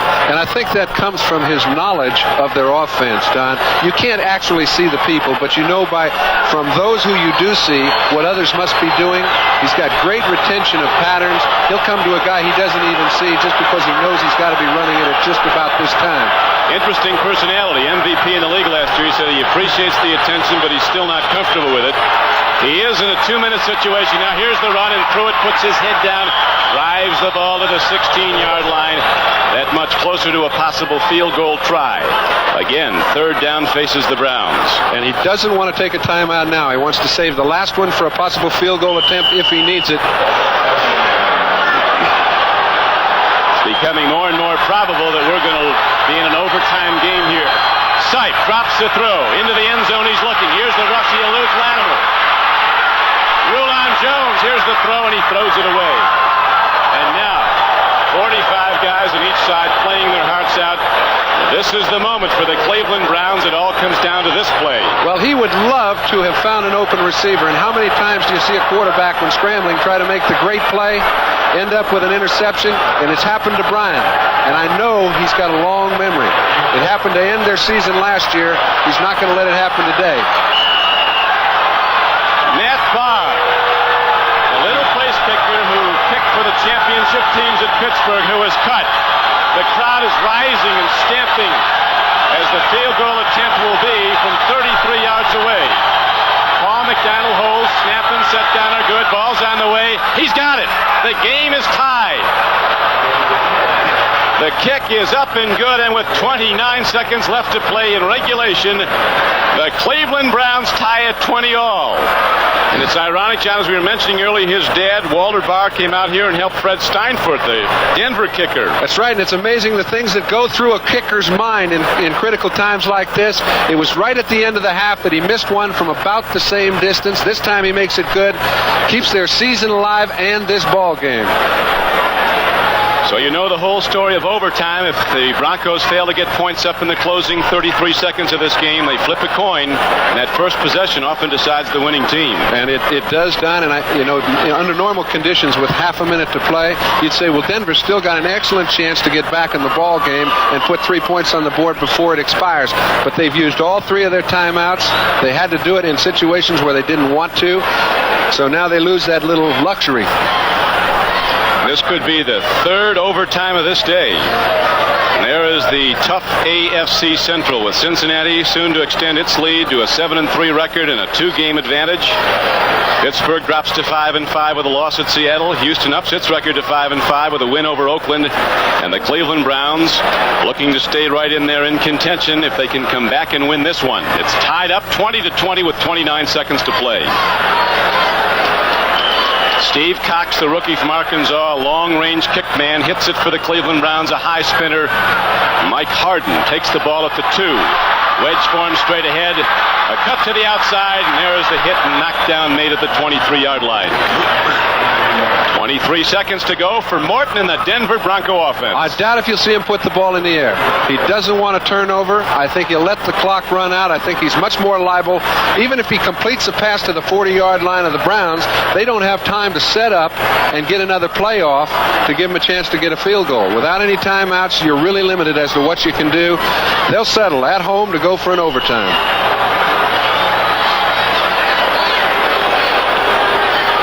At the 23-yard line of Denver. Lead is going back and forth, and now we come down to the closing seconds of this game, and in all probability it will not be decided until we go to overtime. You see Morton's numbers on the day, and also that 6 times he's been sacked. Harrows runs the ball, and he's not done yet as he gets to the 30, and down to the 16-yard line. Clock runs, and you're right, John, the Denver Broncos are ready to play out regulation and go to OT. Only thing you can do. You can't win it. They could have lost it. So we'll take a break. They'll flip a coin. Brief respite. And then we'll start all over again as regulation time is out here in Denver, Colorado. And each team now gets 2 new timeouts as they go to overtime. We'll be back at Denver after this. Cleveland Browns have just won the coin toss, so they'll be receiving to start the overtime, and we'll be back after these messages from your local station.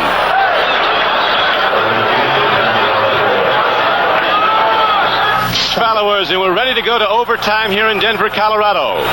Don Quickie with John Brody. The Cleveland Browns and the Denver Broncos locked at 20-all at the end of regulation. Now, with Cleveland winning the coin toss, the Browns receive to start the overtime. Steinfort approaches the ball, hits a spinner downfield.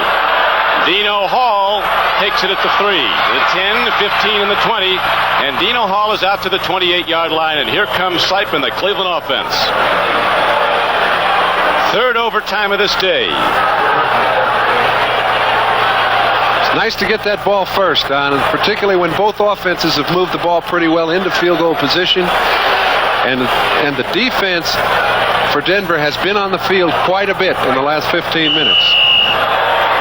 They really have. In the overtime, they go to a 15-minute period. First team to score, of course, ends the game. If the 15 minutes should run out with a tie score, like the Jets in Miami did earlier this season, then it goes as a tie for each team, half game won, half game lost.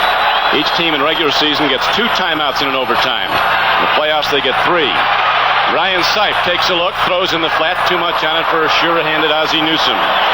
I think we can look for somebody to come out to the right side. Mike Harden, who is the 5th defensive back in a lot of situations, also the 5th cornerback. We mentioned the Smith brothers were playing a cornerback in replacement of Aaron Kyle and Louis Wright. Now Perry Smith got injured. He pulled a hamstring or what have you. Anyway, he's not in the ball game at this time. They've got Mike Harden out there, so I look for something to come his way. 14:45 to play in the overtime. Cleveland with first possession, but a long way from scoring range is Sipe.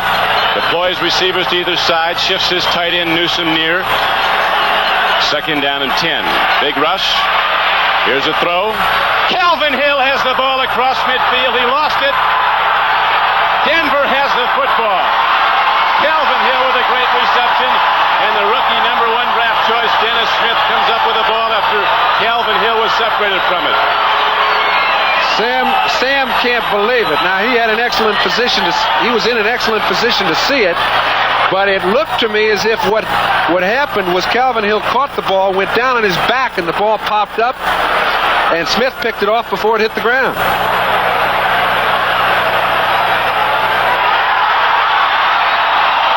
Gets the ball. So the first big play of the overtime was Cleveland's, the reception, but the first big break is Denver's on the fumble. Okay, Dennis Smith. He creates it. The ball hit out of bounds, and actually the official did not see the ball hit out of bounds. Watch again. He caught it in. He picked it up in bounds, but the ball hit out of bounds. Watch it right now when it hits. Nope, it's inbounds. Stayed inbounds. Stayed inbounds. He got it. Good call. And beautifully done by Dennis Smith, who made the hit and the recovery. And now the Denver Broncos have the first possession of the overtime for the Orange Crush, and they take the ball on the run to midfield. Steinfort, their place kicker, has been an erratic guy this year. Last season, he was the most effective from a percentage standpoint field goal kicker in the National Football League, hitting almost 77%. This year, he started out hitting only 5 of his first 14. Today, he kicked one through from 45 yards out. Freddie Steinfurt, born in West Germany, educated at Boston College. He kicked one today that looked like it was 10 feet in the air. It got over the crossbar, spinning sideways. But it counted. And that's the important part. Second down and 8 now. From midfield, Morton. He's got a guy. He does have a guy. It's Upchurch. He's open. Rick Upchurch inside 25-yard line and down to the 17-yard line. And this game could soon be over, depending on Steinfurt.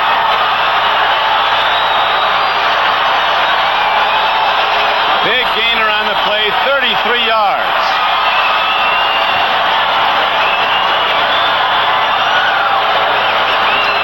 We welcome those of you who have been watching the Cincinnati Bengals in their win over San Diego. This is Don Criqui with John Brody. Mile High Stadium, Denver, Colorado. We're in overtime. And the Denver Broncos, after recovering a fumble of Cleveland's, have just hit on a 33-yard pass. Already they're in field goal range in overtime in this third. Denver's first possession. Morton takes it up the middle. A stick by Robert L. Jackson. This game means so much to the Cleveland Browns, to the Denver Broncos. Denver can take sole possession of the top spot in the AFC West. San Diego beaten today. Kansas City beaten today. Those three teams, Denver, San Diego, and KC, started the day as triple leaders in the AFC West. You know, there's a point to take a look at, too, Don. So many coaches feel that, hey, when you get down in certain field goal range, and it would be a 33 or 34-yard field goal right now, kick it. Don't take the chance on getting a holding penalty, a fumble, any sort of thing happening offensively that would take you out. Rick Karros turns wide. The Browns shut it down. Now they got to get it back in the middle of the field as the ball will be spotted at the far hash mark. Cincinnati up to its record of 7-3. Pittsburgh 5-5, Houston 5-5, and Cleveland, depending on what happens today, will be tied for second and will move to last. Last week, it was the foot of Steinfurt that won him the ball game. He's got another opportunity today. I don't think you'll see Craig Morton throw the ball. I think they'll try and run it, pick up 2 or 3 more yards. Send in Freddie. Third down and 10, right up the middle they go. Sure-handed Dave Preston runs the ball and runs it hard. He's down to the 11. This is the first time since they initiated overtime play in the regular season that there's been 3 overtimes on one NFL Sunday in the regular season. Alvin Hill, who's won so many games, made the big catch, then lost it on the hard hit by Dennis Smith, and now he watches. Well, he views himself responsible, and I don't believe he is. He's played excellent football. He's left his heart out there, and he's caught 3 or 4 very tough balls. It's just the way this game goes. It comes down to this. Steinfurt, a 30-yard field goal. Slight angle to his right. It's up. It's good. The game is over. The Denver Broncos win in overtime.